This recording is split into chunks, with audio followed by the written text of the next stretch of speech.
सी shark king बहुत उत्साही था। वह वास्तव में वान चेन को लगभग पूरे अंतरिक्ष यान का भ्रमण कराने ले गए। पूरे अंतरिक्ष यान में एक लाउंज, मनोरंजन कक्ष, संचालन कक्ष और हथियार कक्ष सहित काफी संपूर्ण सुविधाएं हैं। इसके अलावा अंतरिक्ष यान पर हजारों नौकर हैं और प्रत्येक नौकर ब्रह्मांडीय स्तर से ऊपर है और संभवतः बहुत सारे विश्व स्वामी और अमर हैं। एक मजबूत व्यक्ति को इसी तरह जीना चाहिए। यहाँ तक कि एक अंतरिक्ष यान भी इतना आकर्षक है। वान चेन ने गुप्त रूप से अपने मूल शरीर के बारे में सोचते हुए अपने दिल में आह भरी, जिसमें लगभग एक शिखर क्षेत्र के स्वामी की ताकत थी, लेकिन अब वह अपनी पहचान छिपा रहा था और जीवन स्टार पर एक बहुत ही उत्कृष्ट ब्रह्मांड स्तर के व्यक्ति की भूमिका निभा रहा था। लेकिन जीवन अधिक महत्वपूर्ण है। वान चेन जल्दी ही शांत हो गए। वह जानता था कि वह कितना विकृत था। यदि उसने अपनी वास्तविक स्थिति प्रकट कर दी तो कौन जानता है कि कितना उपद्रव हो जाएगा। क्लोन को बेनकाब करना बेहतर है। आखिरकार यदि क्लोन मर जाता है तो वह मर जाता है। मूल शरीर के लिए ये बस कुछ ऊर्जा और आत्मा का एक छोटा सा हिस्सा खोने की बात है। हालांकि आत्मा का खो जाना भी एक बड़ी मुसीबत है, लेकिन ये सीधे मरने से कहीं बेहतर है। सी शार्क किंग वान चेन को अपने सी शार्क के दौरे पर ले गए और वान चेन से कई चीजों के बारे में बातचीत भी की, जैसे कि वान चेन का गृहनगर कहाँ है, वान चेन आमतौर पर कैसे अभ्यास करते हैं आदि। सी शार्क किंग के सवालों का सामना करते हुए वान चेन, जिन्होंने पहले से ही अपने दिमाग में एक स्क्रिप्ट तैयार कर ली थी, ने स्वाभाविक रूप से शांति से जवाब दिया। बोलन की स्क्रिप्ट अभी भी बहुत उपयोगी थी और उसने सी शार्क किंग के कई प्रश्नों का आसानी से उत्तर दिया। बेशक, हालांकि बोलन की लिपि का उपयोग करना आसान है, ये कई सवाल भी छोड़ती है, जैसे कि वान चेन को गोद लेने वाला बुरा व्यक्ति कौन है और वान चेन का गृहनगर कहाँ है। प्रश्नों की यह श्रृंखला विचारोत्तेजक है। हालांकि सी शार्क किंग का ध्यान स्पष्ट रूप से इस पहलू पर नहीं था। कुछ सवाल पूछने के बाद उन्होंने और कोई सवाल नहीं पूछा। जहां तक उन बिंदुओं की बात है जो गहन विचार के योग्य थे, उन्होंने उनका उल्लेख तक नहीं किया। वान चेन का अधिकांश ज्ञान डेवोरिंग द स्टार से आता है। गंभीरता से कहें तो उनका वास्तविक ज्ञान वास्तव में काफी सीमित है और वह यहाँ ज्यादा टिप्पणी नहीं कर सकते हैं। हालांकि सी शार्क किंग स्पष्ट रूप से नहीं चाहते थे कि वान चेन इस जगह का मूल्यांकन करें। वान चेन को चारों ओर देखने देने के बाद उसने अचानक कहा, पिछले एलिमिनेशन मैचों में किसी ने आपको अपना सब कुछ देने के लिए मजबूर नहीं किया था। आप मुझे ये क्यों नहीं दिखाते कि इसे यहाँ कैसे करना है। वरिष्ठ हईशा ने व्यक्तिगत रूप से मुझे अंतरिक्ष यान के चारों ओर दिखाने में परेशानी उठाई, इसलिए ये छोटी सी चीज निश्चित रूप से कोई समस्या नहीं है। वान चेन तुरंत सहमत हो गए। चूंकि वान चेन वर्चुअल यूनिवर्स कंपनी में शामिल होना चाहते हैं, इसलिए स्वाभाविक रूप से उन्हें इसके द्वारा समझे जाने पर कोई आपत्ति नहीं है और निश्चित रूप से वह सहयोग करेंगे। हाँ, ये ताजा है। सी शार्क किंग मुस्कुराए और वान चेन के दाहिने कंधे को थपथपाया। वान चेन ने सी शार्क किंग की ओर देखा और थोड़ी झिझक के बाद सिर हिलाया। वान चेन समझ गया कि सी शार्क किंग उससे अनगिनत गुना अधिक शक्तिशाली होगा, लेकिन सी शार्क किंग का क्या मतलब था, वह एक लक्ष्य बनना चाहता था, इसलिए स्वाभाविक रूप से कई समस्याएं नहीं होंगी। धातु का कमरा, जिसका व्यास केवल 2 या 3 मील है, बहुत बड़ा दिखता है, लेकिन यह वान चेन के लिए बहुत छोटा है। सी शार्क किंग की तो बात ही छोड़ दें। हालांकि चूंकि यह सिर्फ वान चेन की असली ताकत का परीक्षण करने के लिए है, इसलिए ये छोटी सी जगह पर्याप्त है। ओह, सी शार्क किंग थोड़ा आश्चर्यचकित हुआ, लेकिन अगले ही पल वान चेन की आकृति अचानक गायब हो गई। उछाल, हवा की एक लहर फूट पड़ी और एक पल में इसने पूरे धातु कक्ष को प्रभावित कर दिया। इस समय सी शार्क किंग किसी बिंदु पर घूम गया था और वान चेन के हमले को रोकने के लिए अपना हाथ उठाया था। सी शार्क किंग निश्चित रूप से पलटवार करने का अवसर नहीं लेगा और वान चेन ने उसे परेशान करना जारी नहीं रखा। इसके बजाय वह भड़क गया और तेजी से वहां से चला गया। वह गति अभी, क्या 9वें स्तर के सितारे के लिए इसे प्रकट करना संभव है? क्या मैंने इसे गलत देखा? सी शार्क किंग थोड़ा सा घबरा गया। इस समय वान चेन का हमला फिर से आया, एक काले उल्का की तरह। एक पल में सी शार्क किंग के पार्श्व में एक काली रोशनी चमक उठी। कॉल करें, कॉल करें, कॉल करें। प्रकाश की यह काली धारा सभी दिशाओं में चमकती रही और अविश्वसनीय गति से सी शार्क किंग के शरीर पर हमला करती रही। बेशक, वान चेन और सी शार्क किंग की शारीरिक स्थिति के बीच का अंतर्नीव बहुत बड़ी थी। इस समय वह चाहे कितना भी तेज क्यों न हो, सी शार्क किंग की नजर में ये धीमी गति जैसा था। प्रतिद्वंद्वी शुरू से अंत तक एक ही स्थान पर रहा और वान चेन के सभी हमलों को एक हाथ से आसानी से रोक दिया। हालांकि इस समय सी शार्क किंग की हरकतें बेहद शांत थीं, लेकिन उसके दिल में उग्र लहरें थीं। क्या वान चेन ने नॉकआउट दौर में जो ताकत दिखाई वह अद्भुत थी। वह आश्चर्यजनक है। इसलिए कियानवु यूनिवर्स नेशनल ब्रांच से भेजे गए वीडियो को देखने के बाद वर्चुअल यूनिवर्स कंपनी ने तुरंत वान चेन से संपर्क करने के लिए सी शार्क किंग को भेजा। लेकिन अब सी शार्क किंग ये कहने का साहस कर रहे हैं कि इस समय वान चेन ने जो ताकत दिखाई है, वह पिछले एलिमिनेशन राउंड में दिखाई गई ताकत से 100 या 1000 गुना अधिक मजबूत है। यह अज्ञात था कि सी शार्क किंग के अचानक आगे बढ़ने और वान चेन को पकड़ने में कितना समय लगा था, जो अभी भी हमला करने की कोशिश कर रहा था। उसने अपना सिर हिलाया और कहा, आज आखिरकार मैंने देख लिया कि एक स्टार स्तर का व्यक्ति इतना मजबूत हो सकता है। आप बहुत खास हैं। मैंने पाया कि आपने न केवल अत्यंत गहन कानूनों में महारत हासिल कर ली है, बल्कि आपकी शारीरिक नींव भी 9वें स्तर के तारे से कहीं अधिक मजबूत है। सी शार्क किंग ने अपने चेहरे पर अजीब भाव लाते हुए कहा। ये सच है। सी शार्क किंग ने वान चेन को ऊपर से नीचे तक देखा। उसके दिल में कहने के लिए बहुत सी बातें थी, लेकिन अंत में उसने उन सभी को निगल लिया। कुछ देर सोचने के बाद सी शार्क किंग ने धीरे से कहा, एक सवाल है जो मुझे नहीं पता कि क्या आप स्पष्ट रूप से समझते हैं। आपने जिन कानूनों में महारत हासिल की है वे बहुत गहन है, लेकिन आपकी नींव बहुत सामान्य है, या दूसरे शब्दों में बहुत खराब है। खराब नींव। वान चेन थोड़ा स्तब्ध था। मैं आपको एक प्रश्न बताऊंगा और जब आप अंतरिक्ष का नियम लागू करेंगे तो आप समझ जाएंगे। जैसे ही सी शार्क किंग ने बात की, वान चेन के चेहरे पर जल्द ही एहसास की झलक दिखाई दी। ऐसा लगता है कि आप समझ गए हैं। सी शार्क किंग ने थोड़ा सिर हिलाया। सी शार्क किंग समझ गया कि हालांकि उसने समस्या बताई थी, लेकिन हर कोई इसे समझ नहीं सकता था। हालांकि वान चेन ने इसे तुरंत समझ लिया, लेकिन सी शार्क किंग को कोई आश्चर्य नहीं हुआ। वान चेन को तार्किक स्तर पर ऐसे गहन कानूनों में महारत हासिल है, इसलिए उनके लिए उन्हें समझना सामान्य बात है। यदि वह उन्हें नहीं समझ सकता है, तो सी शार्क किंग को वास्तव में संदेह होगा कि वान चेन के साथ क्या हो रहा है। आपके मार्गदर्शन के लिए धन्यवाद सीनियर हईशा। वान चेन ने झुककर सच्चे दिल से आभार व्यक्त किया। ये सिर्फ केक का एक टुकड़ा है। सी शार्क किंग ने मुस्कुराते हुए कहा, ये समस्या गंभीर नहीं है। मैं एक अच्छा इंसान बनूंगा और तुम्हें इसे हल करना सिखाऊंगा। जैसे ही सी शार्क किंग बोला, उसने अपना हाथ बढ़ाया और हवा में अभ्यास करना शुरू कर दिया। जैसे जैसे उसकी उंगलियां हवा में घूमती रहीं, अंतरिक्ष के उतार चढ़ाव की लहरें एक के बाद एक प्रकट हुई। वान चेन ने सामने की ओर देखा। इस समय वह केवल सी शार्क किंग की लगातार हिलती हुई उंगलियां देख सकता था। जल्द ही सी शार्क किंग की उंगलियां गायब हो गईं और वान चेन के दिमाग में केवल वे रहस्यमय प्रतीक रह गए। उसी समय वान चेंग युआन के मूल शरीर और ज्यूयन स्टार पर अन्य क्लोनों ने भी अन्य काम करना बंद कर दिया और सी शार्क किंग द्वारा प्रदर्शित हर चीज पर विचार करना शुरू कर दिया। 10 मिनट से अधिक समय के बाद सी शार्क किंग अचानक रुक गया और वान चेंग देर से अपने होश में वापस आया। ये समाधान आसान नहीं है, मैं आपको पहले ये भाग बताऊंगा। जब आप इसे पूरी तरह से समझ लेंगे तो मैं आपको बाकी सब सिखा दूंगा। सी शार्क किंग ने कहा। उद्धरण चिन्ह। आपने कहा कि आप समझ गए। सी शार्क किंग ने वान चेंग को देखा और सीधे पूछा, क्या आप इसे अभी प्रदर्शित कर सकते हैं? वान चेंग ने थोड़ा सिर हिलाया। एक पल सोचने के बाद उसने अपना हाथ बढ़ाया और हवा में अभ्यास करने लगा। वान चेंग की उंगलियों द्वारा खींचा गया पैटर्न सी शार्क किंग से बिल्कुल अलग था, लेकिन सी शार्क किंग के दायरे के साथ उन्होंने तुरंत इसका सार समझ लिया। वान चेंग वास्तव में समझ गया कि वह अभी क्या व्यक्त करना चाहता था। इससे भी अधिक भयावह बात यह है कि वान चेंग ने इसमें अपनी चीजें भी जोड़ दी, इसलिए वान चेंग की वर्तमान ड्रिल सतह पर उनकी पिछली ड्रिल से बिल्कुल अलग दिखाई देगी। किसी विशेष अवसर की आवश्यकता नहीं है, बस समझने की इस क्षमता पर भरोसा करते हुए। जब तक कानूनों को समझने में वान चेंग की स्पष्टता बहुत खराब नहीं है, वह बिल्कुल उड़ान गति से कानूनों को समझने में सक्षम होंगे। समुद्री शौकराजा मन ही मन आश्चर्यचकित हुआ। साथ ही उन्होंने कुछ भी नहीं छिपाया और वान चेंग के बाद के समाधान का प्रदर्शन जारी रखा। इस बार सी शार्क किंग ने 3 घंटे तक प्रदर्शन किया। चूंकि दिखाने के लिए बहुत सारी चीजें थी, इसलिए वान चेंग भी इसे तुरंत समझ नहीं सके। इससे सी शार्क किंग को बेवजह राहत महसूस हुई। यदि वान चेंग इन सभी चीजों में तुरंत महारत हासिल कर सकता है, तो उसे वास्तव में संदेह होगा कि वान चेंग वास्तव में एक राक्षस था। क्षमा करें वरिष्ठ समुद्री शार्क। वान चेंग ने झुककर उन्हें धन्यवाद दिया। वह अब सी शार्क किंग के प्रति अच्छी भावनाओं से भर गया था। अन्य बातों का तो जिक्र ही नहीं, आज सी शार्क किंग का मार्गदर्शन ही वान चेंग को उनका आभारी बनाने के लिए पर्याप्त था। सी शार्क किंग मुस्कुराए और वान चेंग को कंधे पर थपथपाया। उसके दिल में यह बात गुप्त रूप से हिल गई कि वह वान चेंग जैसी प्रतिभा में थोड़ा सा भी अहंकार नहीं देख सका। इसके विपरीत वान चेंग बेहद विनम्र थे, जो वास्तव में दुर्लभ था। एक मजबूत व्यक्ति बनने के लिए प्रतिभा और मानसिकता 2 प्रमुख कारक हैं। ऐसा लगता है कि वान चेंग के पास ये सब है। इसके अलावा वो प्रतिभा में बहुत उत्कृष्ट है। वान चेंग उस लाउंज में आया जिसकी व्यवस्था सी शार्क किंग ने उसके लिए की थी, और फिर वह सी शार्क किंग के पिछले अभ्यासों को याद करने के लिए इंतजार नहीं कर सका। वास्तव में सी शार्क किंग के थोड़े से मार्गदर्शन के बाद वान चेंग को पता चल गया कि उसकी नींव कहाँ ठोस नहीं है।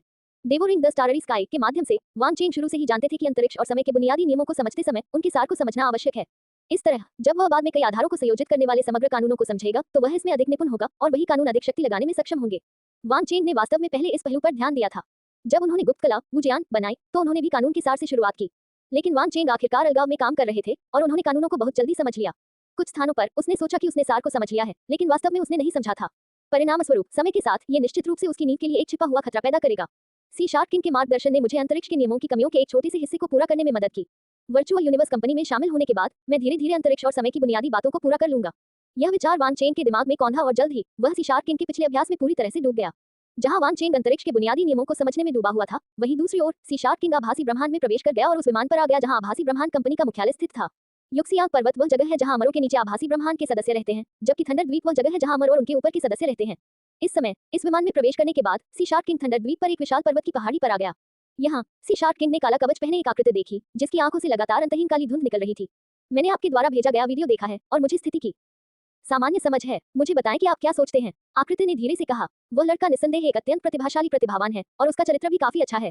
सी शार्क किंग ने प्रशंसा की। जब तक हम उसे अच्छी तरह से प्रशिक्षित करते हैं, वह निश्चित रूप से भविष्य में हमारी मानव जाति का एक प्रमुख स्तंभ होगा। हालांकि वास्तव में उसके बारे में कई संदेहास्पद बिंदु हैं। उदाहरण के लिए, उसने कहा कि जब वह बच्चा था तब से उसे एक रहस्यमय बूढ़े व्यक्ति ने गोद लिया था और पढ़ाया था। उसके विवरण के अनुसार बूढ़े व्यक्ति को कम से कम एक अमर होना चाहिए था, लेकिन उसकी नींव बहुत खराब है। सी शार्क किंग ने कहा। उसका स्वर बदल गया और उसने जारी रखा। शिक्षक, हमें उसके साथ क्या करना चाहिए? समुद्री शार्क राजा से पूछा। जब उसके साथ आपकी मुलाकात का वीडियो अभी वापस भेजा गया था, तो कंपनी में 2 आवाजें थीं। एक तो उसे स्वीकार करना था और उसे अच्छी तरह से प्रशिक्षित करना था जैसा आपने कहा था। दूसरा था उसकी सारी पृष्ठभूमि का पता लगाना और उसे अच्छी तरह से प्रशिक्षित करने से पहले ये सुनिश्चित करना था कि उसकी पहचान के साथ कोई समस्या नहीं है। यदि आवश्यक हो तो कुछ चरम उपायों का इस्तेमाल किया जा सकता है, आकृति ने कहा, और सी शार्क किंग ने भौहें चढ़ा दी। दूसरे शब्दों में, उनका वास्तविक उद्देश्य यह नहीं है। शिक्षक, अब क्या स्थिति है? समुद्री शार्क राजा से पूछा। वान चेंग की प्रतिभा के साथ वह पूरी तरह से है योग्य। मत भूलो, वह न केवल अंतरिक्ष के नियमों में अच्छा है, वह समय के नियमों में भी अच्छा है, आकृति ने हल्के से कहा। यह सी शार्क किंग थोड़ा स्तब्ध रह गया और फिर उसने सोच समझकर सिर हिलाया। वान चेंग के तियांशा पहुंचने के आधे महीने बाद एलिमिनेशन राउंड के बाद रिंग प्रतियोगिता आधिकारिक तौर पर शुरू हुई। बेशक वान चेंग ने पिछले एलिमिनेशन राउंड में प्रथम विश्व क्षेत्र में पहला स्थान जीता था, इसलिए उन्हें इस रिंग मैच में भाग लेने की आवश्यकता नहीं है। उसे केवल रिंग मैच खत्म होने तक इंतजार करना होगा और फिर अन्य ब्रह्मांड देशों की प्रतिभाओं के साथ प्रतिस्पर्धा जारी रखने के लिए दूसरों के साथ जाना होगा। हालांकि वान चेंग ने इस प्रतियोगिता में भाग नहीं लिया, फिर भी उन्होंने इस पर ध्यान दिया। आखिरकार प्रतियोगिता में वे लोग भी थे जिन्हें वह जानते थे। प्रतियोगिता की शुरुआत में अभी भी बड़ी संख्या में लोगों को हटा दिया जाएगा। प्रतियोगिता में भाग लेने वाले 1000 लोगों को समूहों में विभाजित किया गया था। प्रत्येक समूह में हाथापाई में लड़ने वाले लोग शामिल थे और अंततः प्रतियोगिता के अगले दौर में प्रवेश करने के लिए 10 लोग बचे थे। वान चेंग ने पूछा और पता चला कि जियांग मिंगयू रिंग मैच के 23वें ग्रुप में था और वह तब इसे देखने जाएगा। वान चेंग इस बात से काफी हैरान थे कि जियांग मिंगयू इस मुकाम तक पहुंच सके। वह प्रतिद्वंद्वी की ताकत के बारे में भी उत्सुक था, इसलिए वह स्वाभाविक रूप से प्रतिद्वंद्वी के खेल पर ध्यान देने के लिए तैयार था। बंद नॉकआउट राउंड के विपरीत रिंग मैच पूरे समय जनता के लिए खुले रहते हैं। आप न केवल कार्यक्रम को व्यक्तिगत रूप से देखने के लिए टिकट खरीद सकते हैं, बल्कि आप आभासी ब्रह्मांड के माध्यम से लाइव प्रसारण या पुनः प्रसारण भी देख सकते हैं। रिंग मैच को लाइव देखने के टिकट न केवल महंगे हैं, बल्कि बहुत दुर्लभ भी हैं। हालांकि एक सदस्य के रूप में जो नॉकआउट दौर से गुजर चुका है, वान चेन के पास टिकट खरीदने का प्राथमिकता अधिकार है, इसलिए उसके लिए टिकट प्राप्त करना आसान है। वान चेन शांत भाव के साथ दर्शकों के बीच बैठे रहे। जल्द ही विशाल मैदान के ऊपर एक खूबसूरत लड़की का प्रक्षेपण दिखाई दिया। ये लड़की इस गेम से पहले होस्ट थी। वह खेल के नियमों, प्रतियोगियों आदि का परिचय देती नजर आई। प्रतियोगिता के नियम सभी समान हैं और युवा मेजबान ने एक संक्षिप्त परिचय दिया और फिर उन्हें छोड़ दिया। प्रतियोगियों की पहचान और विस्तृत जानकारी मुख्य बिंदु हैं। युवा मेजबान का प्रक्षेपण तुरंत गायब हो गया और उसकी जगह एक के बाद एक प्रतिभाओं की छवियों ने ले ली। एक प्रतिभा की प्रत्येक छवि की उपस्थिति और युवा मेजबान के परिचय के साथ बड़ी संख्या में दर्शक जयकार करेंगे। ये वीडियो 9वें विश्व क्षेत्र में जियांग मिंग्यू की लड़ाई से लिया जाना चाहिए। इस समय वह काला कवच पहने हुए थी, एक इमारत के शीर्ष पर खड़ी थी। उसके हाथ में जमीन पर तिरछी और इशारा करते हुए हल्के खून के धब्बों वाली एक लंबी तलवार थी। इस प्रक्षेपण में जियांग मिंग्यू की एक ठंडी अभिव्यक्ति और एक जानलेवा आभा थी। एक पल के लिए वान चेन वास्तव में उसे उस जियांग मिंग्यू से नहीं जोड़ सका जिसे वह जानता था। ये सच है कि जब आपने किसी को 3 दिन तक नहीं देखा है तो आपको उसे नई आंखों से देखना चाहिए। वान चेन ने अपनी ठुड्डी पर हाथ फेरा और अपने दिल में आह भरने के अलावा कुछ नहीं कर सका।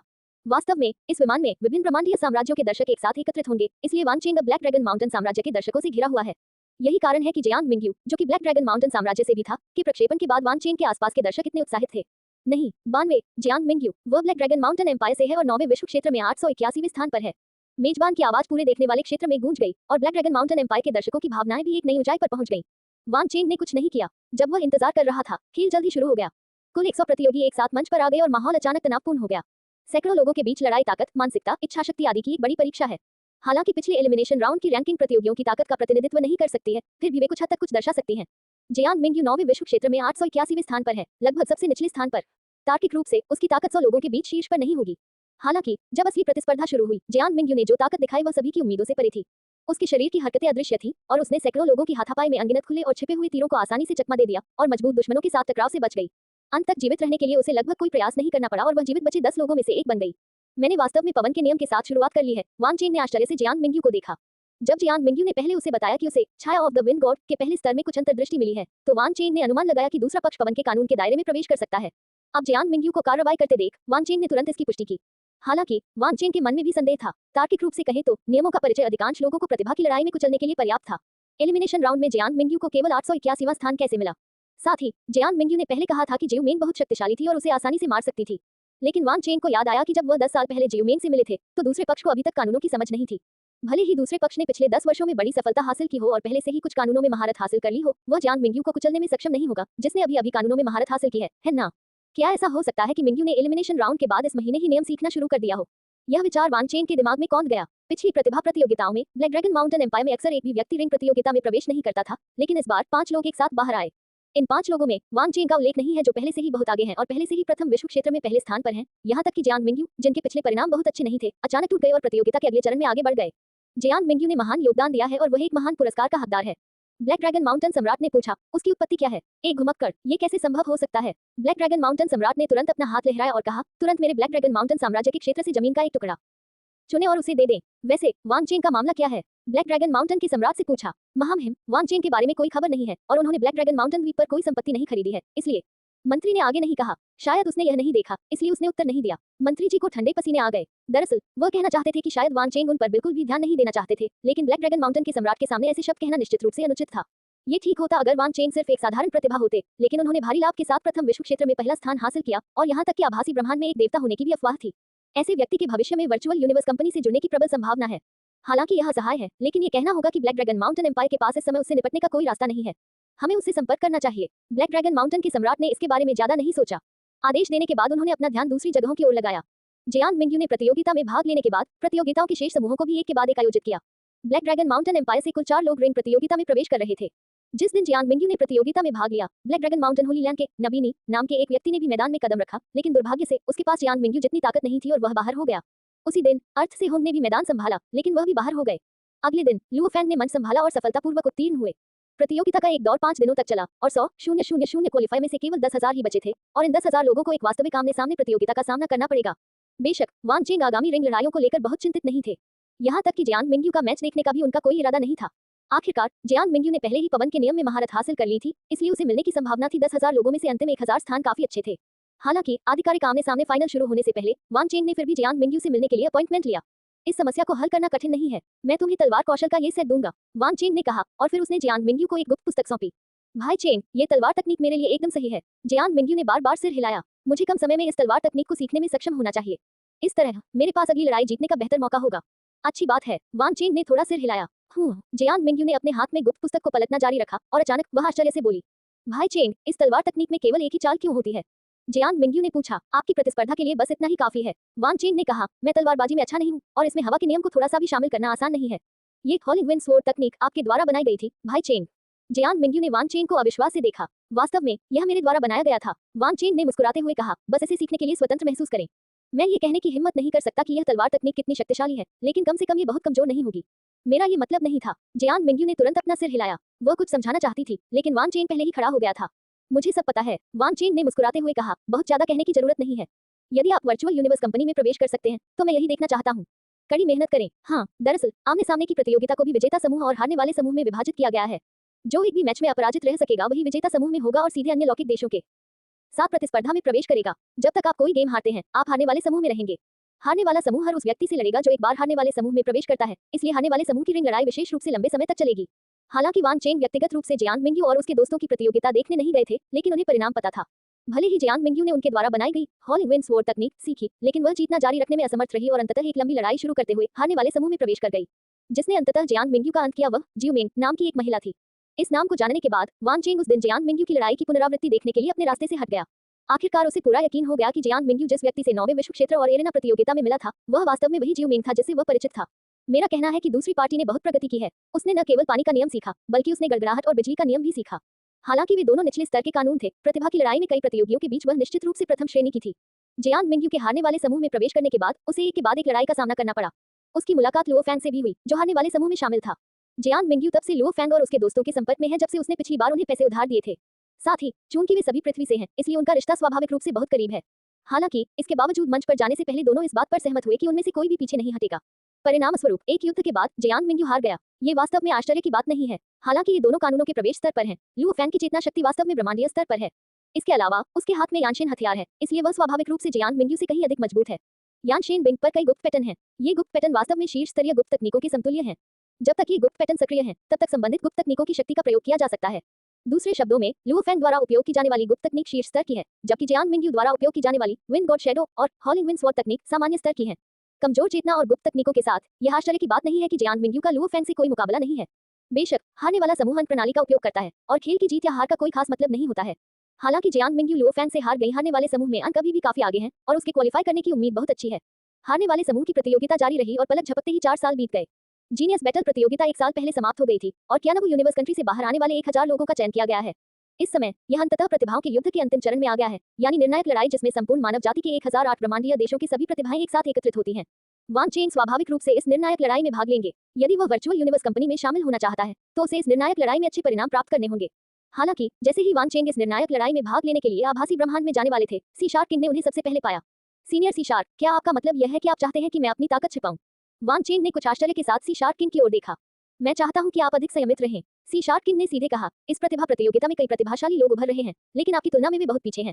अपनी क्षमता से आप आसानी से प्रथम स्थान प्राप्त कर सकते हैं, इसलिए आपको अपना सब कुछ देने की कोई आवश्यकता नहीं है। उद्धरण चिन्ह। वान चेंग मुस्कुराए और कुछ नहीं कहा। वास्तव में यदि यह आपकी सुरक्षा के लिए नहीं होता, तो आपको अगली प्रतिभा प्रतियोगिता में भाग नहीं लेना पड़ता। मैं तुम्हें बहुत पहले ही हमारी वर्चुअल यूनिवर्स कंपनी के मुख्यालय में वापस भेज देता। सी शार्क किंग ने कहा, क्या आपको आश्चर्य नहीं हुआ कि हम ब्लैक ड्रैगन माउंटेन साम्राज्य में क्यों रहे? असली कारण आपकी रक्षा करना है, एलियंस को भ्रमित करने के लिए, वान चेंग ने पूछा। ऐसा लगता है कि आपने इसके बारे में बहुत पहले सोचा है। सी शार्क किंग ने थोड़ा सिर हिलाया। मैं सिर्फ अनुमान लगा रहा हूँ। इसके अलावा पहले भी आभासी ब्रह्मांड में हर जगह मेरे बारे में अफवाहें फैल रही थी। इसका उद्देश्य मेरी ताकत को दबाना होना चाहिए, या कम से कम इसे दूसरों के प्रभाव में दबाना होना चाहिए। वान चेंग ने कहा, एलिमिनेशन राउंड में आपकी लड़ाई का वीडियो लीक नहीं किया जाएगा। आपने जिन प्रतिभाओं को मारा, उनमें से अधिकांश की तत्काल मृत्यु हो गई। अपनी आंखों से वे आपका वास्तविक क्षेत्र नहीं देख सकते। सी शार्क किंग ने कहा, यही कारण है कि हमने जानबूझकर उन अफवाहों को फैलाया। बेशक हमने शुरुआती चरण में बहुत तैयारी की है और अंत में आपको अभी भी हमारे साथ सहयोग करना होगा। सी शार्क किंग ने कहा, अगली जीनियस लड़ाई जनता के लिए खुली होगी और यह आपके लिए वास्तव में अपनी ताकत दिखाने का भी समय है।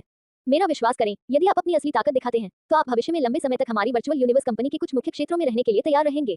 मैं समझता हूँ, वान चेंग ने थोड़ा सिर हिलाया। हालांकि वह सिर्फ एक क्लोन था, ये सबसे अच्छा होगा अगर वह एलियंस द्वारा मारे जाने से बच सके। वान चेंग वास्तव में वर्चुअल यूनिवर्स कंपनी जितना सोचती है उससे कहीं अधिक जानता है।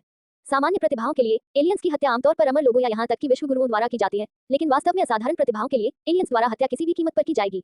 स्वेलोइड स्टार में लुओ फैंग की तरह जर्ग, दानव और मैकेनिकल जनजातियां भी सच्चे भगवान को उसे मारने के लिए आमंत्रित करने के लिए सेना में शामिल हो गईं। लुओ फैंग भाग्यशाली होगा, अन्यथा उनमें से कई सच्चे भगवान के लिए उसे मारने के लिए पर्याप्त नहीं होंगे। वान चेंग ने अपना असली रूप क्यों छुपाया? क्या ऐसा इसलिए नहीं था क्योंकि उसे इस बात का डर था? वान चेन के क्लोन के लिए भी यही सच है। एक बार जब उसकी पूरी ताकत उजागर हो जाती है तो वे विदेशी जातियां जो मानव जाति से शत्रुता रखती हैं तुरंत सच्चे ईश्वर से उसे मारने के लिए नहीं कह सकती हैं, लेकिन कई ब्रह्मांडीय स्वामी शायद कंजूस नहीं होंगे। इस मामले में वान चेन को संभवतः लंबे समय तक मानव जाति के मुख्य क्षेत्र में छिपना होगा। मानव नेताओं को यह नहीं पता था कि वान चेन के पास अवसर कैप्चर सिस्टम जैसा कुछ था। उनकी अंतर्निहित धारणा में किसी भी प्रतिभा के विकास के लिए तर्क की आवश्यकता होती है, और यदि उसे एलियंस के झुंड द्वारा घूरा जा रहा था तो वान चेन कैसे तर्क से गुजरना चाह सकता है। वह एक सपना है। एलियंस द्वारा हत्या किए जाने को प्रशिक्षण नहीं कहा जाता है, क्योंकि एलियंस इतने मूर्ख नहीं होंगे कि वान चेन की समान ताकत वाले किसी व्यक्ति को उसे मारने के लिए भेज सकें। जो कोई भी उसकी हत्या करना चाहता है वह निश्चित रूप से उसे आसानी से मार सकेगा। इस मामले में वान चेन को कुछ समय के लिए कम प्रोफाइल में रहने देना सबसे अच्छा विकल्प है, अन्यथा भविष्य में वान चेन की सुरक्षा की रक्षा करना मात्र होगा बड़ी समस्या। जब सी शार्क किंग ने देखा कि वान चेन इतनी आसानी से सहमत हो गया तो उसने चुपचाप अपने दिल में सिर हिलाया। वह वास्तव में डरता था कि वान चेन, जो अभी भी युवा और निडर था, दिखावा करने पर जोर देगा। अब ऐसा लग रहा था कि वान चेन के मन में एक विचार आया है। चाहे आप कितने भी प्रतिभाशाली क्यों न हो, यदि आप बड़े नहीं हुए तो आप कुछ भी नहीं हैं। केवल एक प्रतिभाशाली व्यक्ति ही सच्चा प्रतिभाशाली होता है जो बड़ा होता है। ये सिद्धांत बहुत सरल है और बहुत से लोग इसे समझते हैं, लेकिन बहुत से लोग हमेशा इसका अभ्यास नहीं कर पाते हैं। एक मजबूत व्यक्ति को आत्मविश्वास की जरूरत होती है, लेकिन उसे सतर्क रहने की भी जरूरत होती है। यदि कोई इतना आत्मविश्वासी हो कि अपनी जान भी गंवा दे तो उसे लापरवाह व्यक्ति ही कहा जा सकता है। सीनियर हईशा, मुझे क्या हासिल करने की जरूरत है? वान चेन ने पूछा। मेरी आपको सलाह है कि आप बहुत मजबूत नहीं हो सकते, लेकिन आप बहुत कमजोर भी नहीं हो सकते। आखिरकार प्रथम विश्व में आपका रिकॉर्ड बहुत बड़ा चढ़ाकर बताया गया है। सी शार्क किंग ने जारी रखा। इस प्रतिभाशाली लड़ाई में प्रथम स्थान प्राप्त करना आपके लिए कोई समस्या नहीं है, लेकिन आपको अपने प्रदर्शन पर ध्यान देना होगा। हाँ, वान चेन ने थोड़ा सिर हिलाया। संक्षेप में, बस अपना प्रदर्शन दिखाओ। जीनियस युद्ध की अंतिम लड़ाई शुरू होने वाली थी और सी शार्क किंग अधिक देर तक नहीं रुका। वान चेन के साथ बातचीत करने के बाद वह जल्दी से चले गए। वान चेन ने संकोच नहीं किया और सीधे आभासी ब्रह्मांड में लॉग इन किया। क्यानवु महाद्वीप के एक द्वीप पर वान चेन की आकृति अचानक एक टेलीपोर्टेशन बिंदु से प्रकट हुई। जल्द ही वान चेन को यहाँ के कर्मचारियों द्वारा एक चौराहे पर निर्देशित किया गया। इस समय चौराहे पर सैकड़ों लोग जमा थे। वे सभी प्रतिभाशाली थे जिन्होंने क्यानवु यूनिवर्स में शीर्ष 1000 में जगह बनाई थी। उद्धरण चिन्ह उद्धरण चिन्ह। कई लोग अपने साथियों से कानाफूसी कर रहे थे कि हालांकि वर्चुअल यूनिवर्स कंपनी गुप्त रूप से वान चेन को अपनी ताकत छिपाने में मदद कर रही थी, लेकिन वर्चुअल यूनिवर्स कंपनी ने उनकी कुछ बुनियादी जानकारी को नहीं छुआ था और ये प्रतियोगी मूल रूप से यह जानते थे। वास्तव में वान चेन की बुनियादी जानकारी और ये तथ्य कि सी शार्क किंग वान चेन को ब्लैक ड्रैगन माउंटेन स्टार क्षेत्र में रहने के लिए ले जा रहा है, सभी उसके लिए सुरक्षा है। आखिरकार वर्चुअल यूनिवर्स कंपनी वान चेन को एक साधारण प्रतिभाशाली व्यक्ति बनाने का इरादा रखती है, इसलिए स्वाभाविक रूप से वे उसे कोई विशेष उपचार नहीं दे सकते।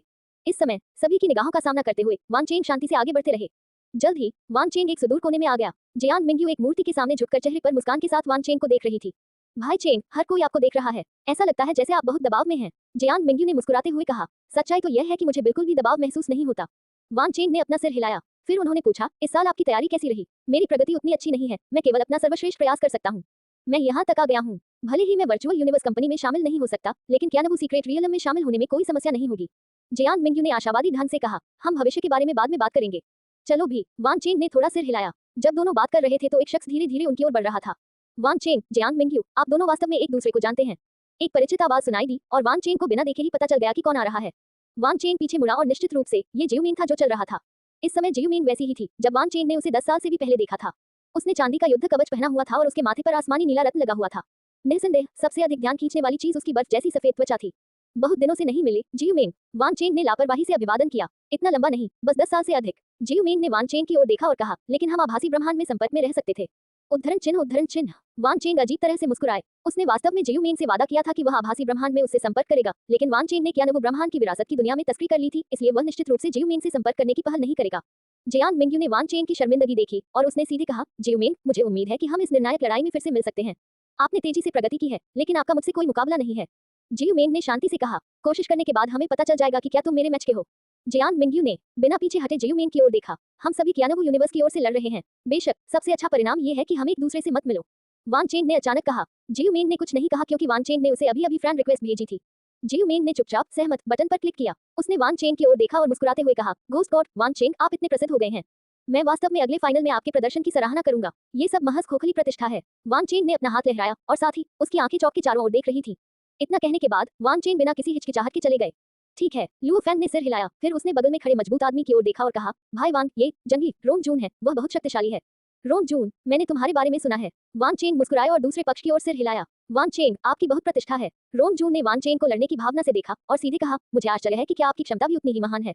ये सब अफवाहें हैं। मेरी ताकत बहुत औसत है। शायद वर्तमान लुओ फैंग मुझे हरा सकता है। वान चेन मुस्कुराए और अपना सिर हिलाया। भाई वान, मजाक करना बंद करो। लुओ फैंग ने अवाक होकर कहा। उसे अभी भी वह दृश्य स्पष्ट रूप से याद है जहां कुछ साल पहले वान चेन ने उसे तुरंत मार डाला था। हालांकि उसने अब बहुत प्रगति की है, लेकिन उसे विश्वास नहीं है कि वह वान चेन को हरा सकता है। लुओ फैंग, क्या तुम में इतनी भी हिम्मत नहीं है? जंगली आदमी रोंग जून ने उपहास किया और सीधे कहा, बस रुको और देखो, इस प्रतिभा प्रतियोगिता में पहला स्थान निश्चित रूप से मेरा होगा। वान चेंग मुस्कुराए और कुछ नहीं कहा। यहाँ आकर इस व्यक्ति ने अपनी महिमा का प्रदर्शन करने के लिए अपनी इच्छाशक्ति और दबाव पर बिल्कुल भी लगाम नहीं लगाई, जिससे कई प्रतिभाओं को रंग बदलना पड़ा। आभासी ब्रह्मांड में उनकी इच्छा को छोड़कर हर किसी का भौतिक आधार एक जैसा है। वे वास्तविकता में जितने मजबूत हैं, आभासी ब्रह्मांड में भी उतने ही मजबूत हैं। मार्क स्तर की अमर इच्छा का दबाव स्वाभाविक रूप से कुछ ऐसा नहीं है जिसे कई स्टार स्तर के लोग झेल सकें। वान चेन को नहीं पता था कि उसकी इच्छाशक्ति कितनी मजबूत थी, लेकिन ये कम से कम एक डोमेन लॉर्ड के स्तर पर था, या शायद उससे भी ऊपर। इसलिए स्टार स्तरीय प्रतिभाओं के एक समूह पर निर्देशित 13 की इच्छा के दबाव का विरोध करना उनके लिए मुश्किल नहीं था। इस बच्चे में इतनी दृढ़ इच्छाशक्ति कैसे है? 13 ने वान चेन की ओर देखा और मन ही मन बुदबुदाया। हालांकि क्यानवू के राजा ने पहले ही उस पर प्रतिबंध लगाने का आदेश जारी कर दिया था, इसलिए स्वाभाविक रूप से 13 ने कुछ भी लीक करने की हिम्मत नहीं की। अपने मन में सोचते हुए 13 ने तुरंत अपनी इच्छा और दबाव पर काबू पा लिया। वान चेंग 13 ने वान चेंग की ओर देखा और सीधे कहा, राजा ने मुझसे ये बताने के लिए कहा कि इस प्रतिभाशाली प्रतियोगिता में प्रथम स्थान जीतने के बाद राजा तुम्हें एक उपहार देगा। उपहार? वान चेंग थोड़ा चौंका, लेकिन उसने तुरंत कहा, कृपया मेरे लिए राजा को धन्यवाद दे, वरिष्ठ। ठीक है। 13 ने थोड़ा सिर हिलाया और फिर उसने लुओ फैन के बगल में वान चेंग और जंगली आदमी रोंग जून की ओर देखा। रोंग जून, राजा भी तुम्हारे बारे में बहुत आशावादी है। वान चेंग के अलावा आप एकमात्र ऐसे व्यक्ति हैं जिसके समाप्त न होने की आशा है। मुझे आशा है कि आप राजा की उम्मीदों को निराश नहीं करेंगे। रोंग जून थोड़ा झुका और साथ ही वह चुपचाप वान चेंग को देख रहा था। आभासी ब्रह्मांड में वान चेंग के बारे में बहुत सारी किंवदंतियां हैं, लेकिन रोंग जून की राय में उनमें से ज्यादातर बकवास हैं, जैसे कि एक मुक्के से सैकड़ों हजारों प्रतिभाओं को मारना और प्रतिभाओं को उसे देखने के तुरंत बाद आत्महत्या करने के लिए मजबूर करना। कोई भी दिमाग वाला व्यक्ति इस पर विश्वास नहीं करेगा। हालांकि क्यानवू के राजा ने कहा कि वह इस प्रतिभा प्रतियोगिता में प्रथम स्थान जीतने के बाद वान चेंग को एक उपहार देंगे। क्यानवू के राजा ने यह नहीं कहा कि क्या वान चेंग को प्रथम स्थान मिल सकता है, उन्होंने सीधे तौर पर कहा वान चेंग को प्रथम स्थान मिलने के बाद। क्या इसका मतलब यह नहीं है कि क्यानवू के राजा का भी मानना है कि इस प्रतिभाशाली लड़ाई में पहला स्थान वान चेंग का होना चाहिए? यहाँ तक कि लॉर्ड क्यानवू जैसा महान व्यक्ति भी उन्हें इतना महत्व देता है। ऐसा लगता है कि वान चेंग वास्तव में सक्षम है। रोंग जून ने चुपचाप अपने दिल में सोचा, लेकिन उसे थोड़ा सा भी डर नहीं था, बल्कि लड़ने की उसकी इच्छा और मजबूत हो गई। बेशक बहुत छोटा अल्पसंख्यक होने का मतलब यह नहीं है कि कोई नहीं है। उदाहरण के लिए लुओ फैन ने पहले दावा किया था कि उसका वान चेंग से कोई मुकाबला नहीं है, लेकिन अब वह पहले से ही प्रतियोगिता में वान चेंग से मिलने के बारे में सोच रहा था और उसे वान चेंग के साथ प्रतिस्पर्धा करनी होगी। परिवर्तनशील प्रतिभाशाली लड़ाई वर्चुअल यूनिवर्स कंपनी द्वारा नवनिर्मित एक विमान है। जैसे ही सफेद रोशनी चमकी, क्यानवू ब्रह्मांड के कई प्रतिभाशाली लोग जो अभी क्यानवू महाद्वीप पर थे, एक के बाद एक इस विमान में दिखाई दिए। आभासी ब्रह्मांड द्वारा व्यवस्थित कर्मचारियों के मार्गदर्शन में हर कोई जल्द ही एक इमारत के बाहर पहुंच गया। इस दुनिया में कुल 1008 इमारतें हैं और हर इमारत एक ब्रह्मांड देश का प्रतिनिधित्व करती है। इस समय इस विमान की अधिकांश अन्य इमारतों पर पहले से ही कब्जा है। वे क्यानवू यूनिवर्स कंट्री की टीम को देख रहे हैं और एक-एक करके चर्चा कर रहे हैं। टीम के सामने चल रहे स्टार स्तर के व्यक्ति को देखें, वह वान चेंग है। हालांकि हम उसके एक्शन का वीडियो नहीं पा सकते हैं, लेकिन महान नाम के नीचे कोई झूठी प्रतिष्ठा नहीं है। इस व्यक्ति की ताकत असाधारण होनी चाहिए। मुझे उसके बारे में कुछ भी अजीब नहीं लगता। मुझे लगता है कि उसके पीछे वाला हट्टा-कट्टा आदमी अधिक दमनकारी है। क्या वह जंगली आदमी रोंग जून है? मूर्ख, आप सिर्फ उनकी शक्ल देखकर यह नहीं बता सकते कि वास्तव में कौन मजबूत है। उद्धरण चिन्ह। इस समय बिल्डिंग 0234 के शीर्ष पर प्रतिभाशाली लोगों का एक समूह भी क्यानवू यूनिवर्स के लोगों को देख रहा था। अगर हम इस बारे में बात करें कि इस प्रतिभा प्रतियोगिता में बोलन का प्रतिद्वंद्वी कौन हो सकता है, तो यह भयानक रूप से प्रसिद्ध वान चेंग ही होगा। बोलान सामने क्यों नहीं आता? क्या उसे इसकी परवाह नहीं है? बोलन के व्यक्तित्व के साथ क्या वह वान चेंग को गंभीरता से लेगा? बोलान की नजर में उसके अलावा हर कोई शायद गंदगी का एक टुकड़ा है। ठीक है, इसके बारे में बात करते हुए वान चेंग को भूत देवता कहा जाता है, जबकि बोलान को मृत्यु का देवता कहा जाता है। मैं वास्तव में उत्सुक हूं कि दोनों में से कौन सा देवता अधिक मजबूत है। बस इंतजार करो और देखो, खेल खत्म होने के बाद हमें पता चल जाएगा। उद्धरण चिन्ह। क्यानवू यूनिवर्स टीम के आगमन से थोड़ा हंगामा हुआ, लेकिन ये जल्द ही शांत हो गया। सभी को व्यवस्थित करने के बाद क्यानवू यूनिवर्स टीम के नेता 13 इमारत से बाहर चले गए। एक क्षण बाद 13 ने इस विमान में कई प्रतियोगियों के लिए वर्चुअल यूनिवर्स कंपनी द्वारा तैयार एक रेस्तरां में प्रवेश किया। हालांकि उस समय रेस्तरां में एक भी स्टार स्तर की प्रतिभा नहीं थी। रेस्तरां में कई डरावनी आकृतियां हैं, उनकी आभा या तो हिंसक, जानलेवा या राजसी है। संक्षेप में उनमें से कोई भी सरल नहीं है। यहाँ 13 आता है। हाँ, 13 के रेस्तरां में प्रवेश करने के बाद कई शक्तिशाली प्राणियों ने उसका स्वागत किया। 13 ने संकोच नहीं किया और खाली सीट पर बैठ गए। 13 वान चेंग के पीछे की कहानी क्या है जो इस बार आपके क्यानवू यूनिवर्स में दिखाई दी? आभासी ब्रह्मांड में वे अफवाहें वास्तव में हास्यास्पद हैं। हमें जल्दी से बताएं, हम बहुत उत्सुक हैं। हाँ, जल्दी बताओ। एक के बाद एक सवालों का सामना करते हुए 13 ने ऊपरी तौर पर शांति से शराब पी, लेकिन वास्तव में वह बहुत उदास था।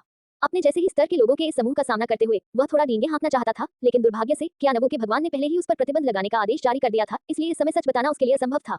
वास्तव में जब प्रतिभाओं की बात आती है, तब भी नूह ब्रह्मांड से बोलान ही अधिक शक्तिशाली है। वह केवल तार्किक स्तर पर है, लेकिन अंतरिक्ष के नियमों के बारे में उसकी समझ इतनी अधिक है। क्यानवू ब्रह्मांड से वान चेंग उस बोलन से अधिक शक्तिशाली कैसे हो सकता है? मुझे नहीं लगता कि यह संभव है। किसी ने जानबूझकर बोलान के मामलों के बारे में बात की, 13 को उत्तेजित करने की कोशिश की, लेकिन दुर्भाग्य से इसका कोई फायदा नहीं हुआ। 13 स्वयं शराब पी रहा था और उसका कोई जानकारी लीक करने का कोई इरादा नहीं था। अगले ही पल शुद्ध काला कवच पहने और आंखों में अंतहीन काली धुंध बहती हुई एक आकृति अंदर आई। एक क्षण के लिए दृश्य थोड़ा शांत हो गया। अगले ही पल हजारों अमर जो रेस्तरां में बातें कर रहे थे और हंस रहे थे, एक ही समय में खड़े हो गए और झुक गए। डार्क लॉर्ड एक बहुत ही प्राचीन प्राणी है। कई शासक उसके जितने अच्छे नहीं हो सकते हैं। क्या प्रतिभाशाली युद्ध की अध्यक्षता करने वाले लोग आमतौर पर युवा लॉर्ड्स नहीं होते हैं? शायद लॉर्ड मिंगन उग गए हैं और युवा ऊर्जा को महसूस करने के लिए जीनियस बैटल में आना चाहते हैं। वैसे भी हमें अगली बार खुश होना होगा। लगभग 10 मिनट बाद अचानक पूरे अंतरिक्ष तल में एक लहर फैल गई। एक पल में सभी प्रतियोगी करीने से एक साथ इकट्ठे हो गए। अभी क्या हुआ? ये रहा। उद्धरण चिन्ह। एक पल के लिए हर कोई अचंभित होकर अपने आसपास के लोगों को देखने लगा। वान चेंग भी भीड़ में दिखाई दिए। उसे साफ महसूस हुआ कि बहुत बड़ा अंतरिक्ष की शक्ति ने उन्हें एक पल में ही यहाँ स्थानांतरित कर दिया था। अंतरिक्ष के नियम अभी वास्तव में शक्तिशाली थे। ये ब्रह्मांड के भगवान का हस्तक्षेप होना चाहिए। यह विचार वान चेन के दिमाग में कौंध गया। इसी समय काले कवच में एक आकृति अचानक आकाश में प्रकट हुई। इस व्यक्ति ने जानबूझकर अपना आभामंडल नहीं छोड़ा, नहीं उसने किसी प्रतियोगी की ओर देखा, बल्कि उसकी वहां उपस्थिति मात्र से सभी के दिलों पर धुंध की परत चढ़ गई। उत्पीड़न की असीम भावना ने सभी को शांत कर दिया। मैं मिंगन बाग की प्रतिभाशाली लड़ाइयों की अध्यक्षता करूंगा, काले बख्तरबंद व्यक्ति ने बिना किसी बकवास के कहा। यह नियम है। काले बख्तरबंद व्यक्ति की बात खत्म होने के बाद उसने अपना हाथ दूर की ओर इशारा किया। कॉल करें, कॉल करें, कॉल करें। अंतहीन बादल दिखाई दिए और लाखों पुल जिनका कोई अंत नहीं दिख रहा था अचानक प्रकट हो गए। प्रतियोगिता कल से शुरू हो रही है, सभी वापस जाएं और तैयारी करें। अंतिम वाक्य कहने के बाद काली बख्तरबंद आकृति गायब हो गई। एक पल में दूसरे पक्ष की उपस्थिति से सभी के मन में उत्पन्न उत्पीड़न की मूक भावना गायब हो गई। वहीं साथ में मूव किए गए कई प्रतियोगी भी इस पर चर्चा करने लगे। वान चेंग ने किसी की चर्चा में भाग नहीं लिया। इस समय वह थोड़ा आश्चर्यचकित हुआ। उनकी धारणा में प्रतिभाओं की इस लड़ाई की मेजबानी 9 स्वॉर्ड्स आदरणीय द्वारा की जानी चाहिए थी और प्रतियोगिता की सामग्री को परीक्षण स्थान में प्रवेश करना चाहिए था। लेकिन अब प्रतियोगिता की मेजबानी करने वाला व्यक्ति है डक आदरणीय बन गया है और प्रतियोगिता की सामग्री भी परीक्षण स्थान से 1 लाख परीक्षण पुलों में बदल गई है। हालांकि डक लॉर्ड ने जो कहा उसके अनुसार ट्रायल ब्रिज को कुल 49 स्तरों में विभाजित किया गया है। जो लोग प्रत्येक स्तर को पार कर लेते हैं वे पुल पर एक वॉच टावर को रोशन कर सकते हैं और आगे बढ़ना जारी रख सकते हैं। इससे कोई फर्क नहीं पड़ता कि आप इसे कैसे देखते हैं। ये वान चेन की धारणा में परीक्षण स्थान से अलग नहीं है, ये सिर्फ एक अलग रूप है। सी शार्क किंग ने बस उसे खुद को नियंत्रित करने के लिए कहा था, लेकिन प्रतियोगिता की सामग्री प्रत्येक व्यक्ति के अपने स्वयं के परीक्षण स्थान से गुजरने से एक परीक्षण पुल में बदल गई जहां हर कोई दूसरों की प्रगति देख सकता है। ये कहना कठिन है कि दोनों असंबंधित हैं, है ना? मुझे उम्मीद नहीं थी कि मैं इतना महत्वपूर्ण हो जाऊंगा। वान चेन ने अपने दिल में चुपचाप आह भरी। देखते ही देखते एक दिन बीत गया और अगली सुबह 1008 ब्रह्मांडीय देशों के 10 लाख प्रतियोगियों के मन में एक आवाज गूंजी। सभी प्रतियोगी कृपया तैयारी करें, हमें जल्द ही ट्रायल ब्रिज में स्थानांतरित कर दिया जाएगा और सभी प्रतियोगी औपचारिक परीक्षण शुरू करेंगे। क्या यह अभी तक शुरू हुआ है? आप साधारण होंगे या ऊपर उठेंगे, ये सब इस समय पर निर्भर करता है। उद्धरण चिन्ह उद्धरण चिन्ह। लगभग सभी प्रतिभाओं ने अपने हृदय में उत्साह की लहर महसूस की। जैसे ही सफेद रोशनी चमकी सभी को पुलों पर टेलीपोर्ट कर दिया गया। आदरणीय मिंगन ने कल जो नियम बताए उसके अनुसार ये परीक्षण पुल कुल 7749 स्तरों में विभाजित है। प्रतियोगी प्रत्येक स्तर को पास करने पर अंक प्राप्त कर सकते हैं। उन्हें जितने अधिक अंक मिलेंगे उनकी रैंकिंग उतनी ही ऊंची होगी। वहाँ 39 स्तर हैं और हर 7 स्तर एक बड़ी बाधा है। लेवल 1 से लेवल 7 तक आप प्रत्येक स्तर को पार करने के लिए 10,000 अंक प्राप्त कर सकते हैं। लेवल 2 से लेवल 14 तक आप प्रत्येक स्तर को पार करने पर 100,000 अंक प्राप्त कर सकते हैं। स्तर 14 से स्तर 21 तक आप प्रत्येक स्तर को पार करने के लिए 10 लाख अंक प्राप्त कर सकते हैं। और इसी तरह आप जितने अधिक स्तर पार करेंगे आपको उतने अधिक अंक मिलेंगे। बेशक लाखों लोगों के स्तर पार करने के साथ निश्चित रूप से बड़ी संख्या में लोग होंगे जो एक ही स्तर पर रुकेंगे, इसलिए एक ही स्तर को पार करने की प्रगति अलग होगी और प्रतियोगियों को मिलने वाले अंक भी अलग होंगे। इस समय वान चेन को भी एक ऐसे पुल पर टेलीपोर्ट किया गया था जिसका कोई अंत नहीं था। अंक 0 रैंक कोई नहीं। स्क्रीन पर सामग्री को देखने के बाद वान चेन ने संकोच नहीं किया और तेजी से आगे बढ़ गए। वान चेन अपने दिल में सोच रहा था और अगले ही पल एक ही समय में हजारों अत्यंत राजसी और क्रूर जानवर इस स्थान पर प्रकट हुए। उसी समय ये क्रूर जानवर बिना किसी हिचकिचाहट के वान चेन की ओर दौड़ पड़े। चलो भी आगे बढ़ते हुए वान चेन की अभिव्यक्ति अपरिवर्तित रही। वान चेन की आकृति धुंधली होने लगी और जल्द ही हजारों वान चेन एक ही समय में शून्य में दिखाई देने लगे। वान चेन के कलाई बैंड पर बिंदु स्क्रीन तुरंत एक हो गई और साथ ही उनकी रैंकिंग सीधे पहली हो गई। जीनियस लड़ाई में भाग लेने आए सभी जीनियस शायद पहले स्तर में 10,000 रक्त बालों वाले मैमथ से आसानी से निपट सकते थे, लेकिन ये कितना भी आसान क्यों न हो, इसमें कुछ समय लगेगा। वान चेन ने उन सभी को एक पल में मार डाला, इसलिए वह स्वाभाविक रूप से पहले स्थान पर रहे। सभी रक्तरंजित मैमथों को मारने के बाद वान चेन को निर्जन स्थान से दूर टेलीपोर्ट किया गया और ट्रायल ब्रिज पर वापस लौटा दिया गया। उसी समय उसके पीछे एक प्राणीदुर जगमगा उठा और एक बैंगनी रोशनी आकाश में चमक उठी। वान चेन ने पीछे मुड़कर देखा और बिना किसी हिचकिचाहट के वह फिर से आगे की ओर उड़ गया। कुछ ही समय बाद वान चेन को लगा कि उसकी आंखें फिर से धुंधली हो गई हैं और वह दूसरे स्तर के स्थान में प्रवेश कर गया। इस समय लाखों परीक्षण पुलों के नीचे 1008 अमर एक साथ एकत्र हुए। वाह, ये वान चेन वास्तव में अद्भुत है। वह 10,000 थ्रेड्स फ्लो का भी अभ्यास करता है। वह वास्तव में एक ही बार में हजारों प्रेत शरीर बना सकता है। यहाँ तक कि नूह यूनिवर्स किंगडम के बोलन भी उसकी तुलना नहीं कर सकते। उन्होंने जिस गुप्त तकनीक का इस्तेमाल किया वह भी बेहद शक्तिशाली थी। उन्होंने बिना किसी देरी के एक ही बार में लोगों को मार डाला। वान चेन के बारे में 13 की धारणा के अनुसार उन्हें आश्चर्य नहीं होगा यदि वान चेन एक साथ हजारों प्रेत शरीर बना सके, लेकिन इस स्थिति में ऐसा लग रहा था कि दूसरे पक्ष ने अपनी पूरी ताकत का इस्तेमाल ही नहीं किया। निस्संदेह 13 ने बस अपने मन में इसके बारे में सोचा। आखिरकार राजा कियानबू ने पहले ही सख्त प्रतिबंध आदेश जारी कर दिया था और वह निश्चित रूप से इन बातों का उल्लेख नहीं कर सकते थे। स्तरों को पार करने में वान चेन की गति आश्चर्यजनक रूप से तेज थी। ऐसा लग रहा था कि पहले स्तर से तीसरे स्तर तक कोई भी बाधा वान चेन को नहीं रोक सकती। वान चेन द्वारा एक सांस में 20वें स्तर को तोड़ने के बाद कई अमर लोगों ने अनुमान लगाया कि वान चेन की गति धीमी हो जाएगी। आखिरकार जब 20वें स्तर पर आया तो स्तर की कठिनाई पहले से ही बहुत अधिक थी। उनका मानना था कि वान चेन इसे पार कर सकता है, लेकिन वान चेन के लिए इसे पहले की तरह आसानी से पार करना असंभव था। लेकिन वान चेन के 20वें स्तर पर पहुंचने के बाद उनकी गति ज्यादा धीमी नहीं हुई। जल्द ही कई लोगों ने अपनी आंखें चौड़ी कर ली, जैसे कि उन्होंने कुछ खोज लिया हो। ये क्या यही समय का नियम है? ये वान चेन भी समय के नियम में अच्छा है और स्थिति को देखते हुए समय के नियम के बारे में उसकी समझ अंतरिक्ष के नियम से ज्यादा कमजोर नहीं है। अमर हैरान रह गए। समय और स्थान 2 उच्च नियम हैं, उनमें से किसी एक में अच्छा होना पहले से ही ईर्ष्या योग्य है। एक ही समय में दोनों में अच्छा होना। कोई आश्चर्य नहीं कि तुम 13 पहले इतने रहस्यमय थे। ये वान चेन वास्तव में असाधारण है। कई अमर लोगों को लगा कि उन्होंने कुछ अनुमान लगाया है और वे चकित होकर 13 को देखने लगे। प्रतिभाओं की इस लड़ाई में बोलान, जो मूल रूप से नूह यूनिवर्स देश से आया था, पहले ही अंतरिक्ष के नियमों में अपनी उपलब्धियों से कई अमर लोगों को चौंका चुका था। अंतरिक्ष के नियमों के बारे में वान चेन की समझ न केवल बोलान से बेहतर थी, बल्कि इससे भी अधिक भयावह बात यह थी कि वह समय के नियमों में भी अच्छा था। यह अफसोस की बात है कि मैं सच नहीं बता सकता, अन्यथा ये लोग सदमे में मर जाएंगे। 13 ने चुपचाप अपने होंठ चटकाए, थोड़ा पछतावा हुआ। 9 स्वप्न आमंत्रण समय बीतता गया और वान चेंग एक के बाद एक स्तर पार करता रहा। बेशक वान चेंग को अभी भी याद है कि सी शार्क किंग ने उसे और अधिक संयमित रहने के लिए कहा था, इसलिए उसने बड़ी गति से आगे बढ़ना जारी नहीं रखा। जब वह 30 से अधिक के स्तर पर पहुंच गया तो उसकी गति धीरे धीरे धीमी हो गई। एक स्तर पार करने का अधिकतम समय 10 दिन है। वान चेंग द्वारा बिताया गया समय धीरे धीरे एक पल से बढ़कर कई घंटे, आधा दिन, एक दिन और यहाँ तक कि एक स्तर को पार करने में कई दिनों तक बढ़ गया। पूरे 3 महीने के बाद वान चेंग ने आखिरकार परीक्षा पास कर ली। हालांकि उसे हटाया नहीं गया, उसने सभी स्तर पार कर लिए। इस समय इस आभासी ब्रह्मांड में प्रतिभाओं की लड़ाई के लिए विशेष रूप से खोले गए विमान में सी शार्क किंग और डार्क लॉर्ड एक के बाद एक आकाश में खड़े थे और वे वान चेंग की सफलता पर ध्यान दे रहे थे। ये वान चेंग, हमने उसे अधिक संयमित रहने के लिए कहा था, लेकिन उसने वास्तव में सभी स्तरों को पार कर लिया। सी शार्क किंग ने असहाय मुस्कान के साथ कहा, उसमें बहुत तेजी से सुधार हो रहा है। सी शार्क किंग ने सिर हिलाया। जब मैं पहली बार उनसे 4 साल पहले मिला था तो अंतरिक्ष के नियमों में उनकी नींव बहुत खराब थी, लेकिन बाद में पिछले 4 वर्षों में वह अक्सर मुझसे सवाल पूछने आते रहे हैं और मैंने उन्हें अविश्वसनीय गति से अपनी नींव में सुधार करते देखा है। यह विश्वास करना सचमुच कठिन है कि इतना प्रतिभाशाली व्यक्ति ऐसा भी हो सकता है। आदरणीय मिंगा ने थोड़ा सिर हिलाया, लेकिन उन्होंने और कुछ नहीं कहा। वान चेंग की प्रतिभा वास्तव में सबसे भयानक थी जो उसने कभी देखी थी। मानव जाति के इतिहास में सभी प्रतिभाओं में से कोई भी तार्कीय स्तर पर इतना भयानक नहीं था। तार्कीय स्तर का उल्लेख न करते हुए ब्रह्मांडीय स्तर और डोमेन लॉर्ड स्तर पर केवल कुछ ही थे जो वान चेंग के कानूनों की समझ से मेल खा सकते थे। वान चेंग की समझ और भी अधिक भयावह है। उन्होंने वान चेंग को निर्देश देते हुए सी शार्क किंग के कई वीडियो देखे हैं। किसी भी समय वान चेंग सब कुछ तुरंत समझ जाते हैं। वह तुरंत ही इसमें महारत हासिल कर सकता है और इसे अपना बना सकता है। इस तरह की प्रतिभा के साथ आदरणीय मिंगन आश्वस्त हैं कि जब तक वान चेंग की मृत्यु नहीं होगी, उनकी भविष्य की उपलब्धियां निश्चित रूप से असाधारण होंगी। वान चेंग के प्रदर्शन के साथ उन्हें कुछ और हासिल करने की जरूरत नहीं है। उसे संभवतः विदेशी जाति की हत्या की सूची में शामिल किया जाएगा और निश्चित रूप से उच्च स्थान दिया जाएगा। सी शार्क किंग ने कहा, ये हमारी वर्चुअल यूनिवर्स कंपनी की जिम्मेदारी है। हमें उसके बड़े होने से पहले उसकी सभी हत्याओं को रोकना होगा। आदरणीय मिंगन ने हल्के ढंग से कहा, शिक्षक चिंता मत करो, प्रारंभिक ब्रह्मांड में जाने से पहले मैं गारंटी देता हूँ कि कोई भी उसे छू नहीं सकता। सी शार्क किंग ने वादा किया था। आदरणीय मिंगा ने थोड़ा सिर हिलाया। अनगिनत आश्चर्यचकित निगाहों का सामना करते हुए वान चेंग ने ट्रायल ब्रिज से नीचे उड़ान भरी और फिर कियानबू यूनिवर्स नेशनल बिल्डिंग में वापस लौट आए। इस परीक्षण पुल पर हर बार एक स्तर पार होने पर एक वॉच टावर रोशनी से जगमगा उठता है। अब वान चेंग जिस ट्रायल ब्रिज से गुजरे वहां लगभग 39 वॉच टावर जगमगा रहे हैं और हर कोई जानता है कि इसका क्या मतलब है। वह वान चेंग वास्तव में एक विकृत है। मैं 17वें स्तर पर बाहर हो गया था, लेकिन उसने सभी स्तर पार कर लिए। कियानबू ब्रह्मांड में दूर एक इमारत के शीर्ष पर अपनी भौहों के बीच तीसरी आंख वाला एक व्यक्ति अपने साथियों से बात करने के अलावा कुछ नहीं कर सका। मैं तुमसे ज्यादा बेहतर नहीं हूँ, मुझे लेवल 18 पर हटा दिया गया। अफसोस, ये ब्रह्मांड बहुत अनुचित है। हम दोनों स्टार लेवल पर हैं, तो हमारे बीच इतना बड़ा अंतर क्यों है? 3 आंखों वाले आदमी ने हल्की सी आह भरी। ब्रह्मांड कभी भी निष्पक्ष नहीं रहा है और हम उन सामान्य सितारों की तुलना में बहुत अधिक मजबूत हैं। बुलाओ। कई लोगों की नजरों के नीचे वान चेंग जल्दी से कियानबू यूनिवर्स की इमारत पर उतरा। इस समय कियानबू यूनिवर्स में कई लोगों को हटा दिया गया था। वान चेंग का सामना करते हुए जिन्होंने सभी स्तरों को पार कर लिया था, कुछ लोग चेहरे पर मुस्कान के साथ उन्हें बधाई देने के लिए आए, जबकि अन्य बस एक तरफ खड़े रहे और बिना एक शब्द कहे ठंडे स्वर में देखते रहे। हालांकि वान चेंग को इन लोगों के रवैये की परवाह नहीं थी। उनके साथ सहजता से निपटने के बाद वह आराम करने के लिए अपने कमरे में वापस जाने के लिए तैयार हुआ। 2 महीने तक लगातार लड़ने और लगातार अपनी ताकत को दबाने के बाद वान चेंग को थोड़ा थकान महसूस हुई और स्वाभाविक रूप से आराम की जरूरत थी। हालांकि इससे पहले कि वान चेंग दूर तक चल पाता, उसके पीछे अचानक एक स्पष्ट आवाज सुनाई दी, जियू मेंग। वान चेंग ने अपना सिर घुमाया और निश्चित रूप से ये चांदी के कवच में जियू मेंग था। 29वें स्तर पर बाहर होना आपके लिए कोई मुकाबला नहीं है, जियू मेंग ने वान चेंग के सामने चलते हुए कहा। वान चेंग ने थोड़ा सिर हिलाया। ये परीक्षण पुल अनिवार्य रूप से परीक्षण स्थान के समान ही है, प्रत्येक में 7 स्तर हैं। जियू मेंग 29वें स्तर पर पहुंच गई हैं, जिससे साबित होता है कि उनकी ताकत पहले से ही कई प्रतिभाओं में शीर्ष पर है। आखिरकार अधिकांश प्रतिभाएं 14वें से 21वें स्तर तक असफल हो जाती हैं। आइए इन व्यर्थ बातों के बारे में बात न करें। जियू मेंग ने वान चेंग को देखा और उसे आमंत्रित किया। नीचे रेस्तरां नंबर 19 बहुत अच्छा है।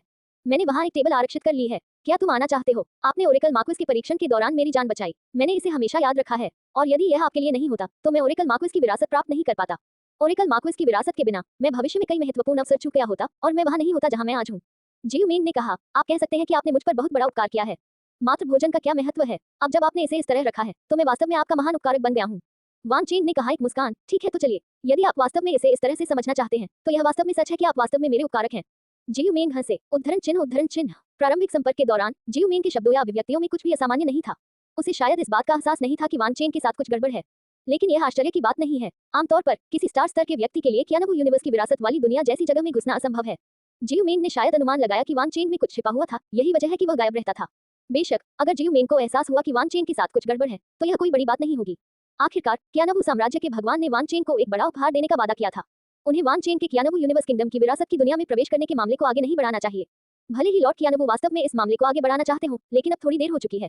आखिरकार वर्चुअल यूनिवर्स कंपनी महज एक सजावट नहीं है। कुल मिलाकर पिछली सारी बातें मामूली बातें थीं। वान चेंग ने भी अपने क्लोन को 30 गुना आनुवंशिक स्तर वाले स्टार स्तर के 9वें क्रम के क्लोन के साथ बदल दिया। सभी छिपे हुए खतरे दूर हो गए थे, इसलिए वह स्वाभाविक रूप से निश्चिंत हो गया था। इसलिए एक पल के लिए इसके बारे में सोचने के बाद वान चेंग ने मामले को अपने पीछे रख दिया। जियांग मिंगयू को हटा दिया गया। आखिरकार ये कई प्रतिभाओं के लिए तैयार किया गया है, इसलिए इमारत के नीचे के रेस्तरां जहां 1008 ब्रह्मांडीय देशों की टीमें बसती हैं, वे सभी बहुत विशिष्ट हैं। जियू मेंग ने जिस रेस्तरां नंबर 19 को चुना वह मुख्य रूप से तरल भोजन परोसता है।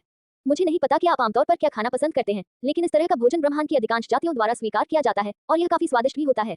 आप इसे आजमा सकते हैं। जियू मिंग ने वान चेन के सामने एक 3 रंग की थाली की ओर इशारा किया और उसे धीरे से पेश किया।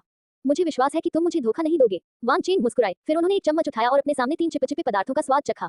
इतना खराब भी नहीं। वान चेन की आंखें हल्की सी चमक उठी। ऐसा लगता है कि आपको ये पसंद आया, इसलिए मुझे राहत मिली है। जियू मिंग ने मुस्कुराते हुए कहा, यह भी पुष्टि की जा सकती है कि हमारे स्वाद समान हैं।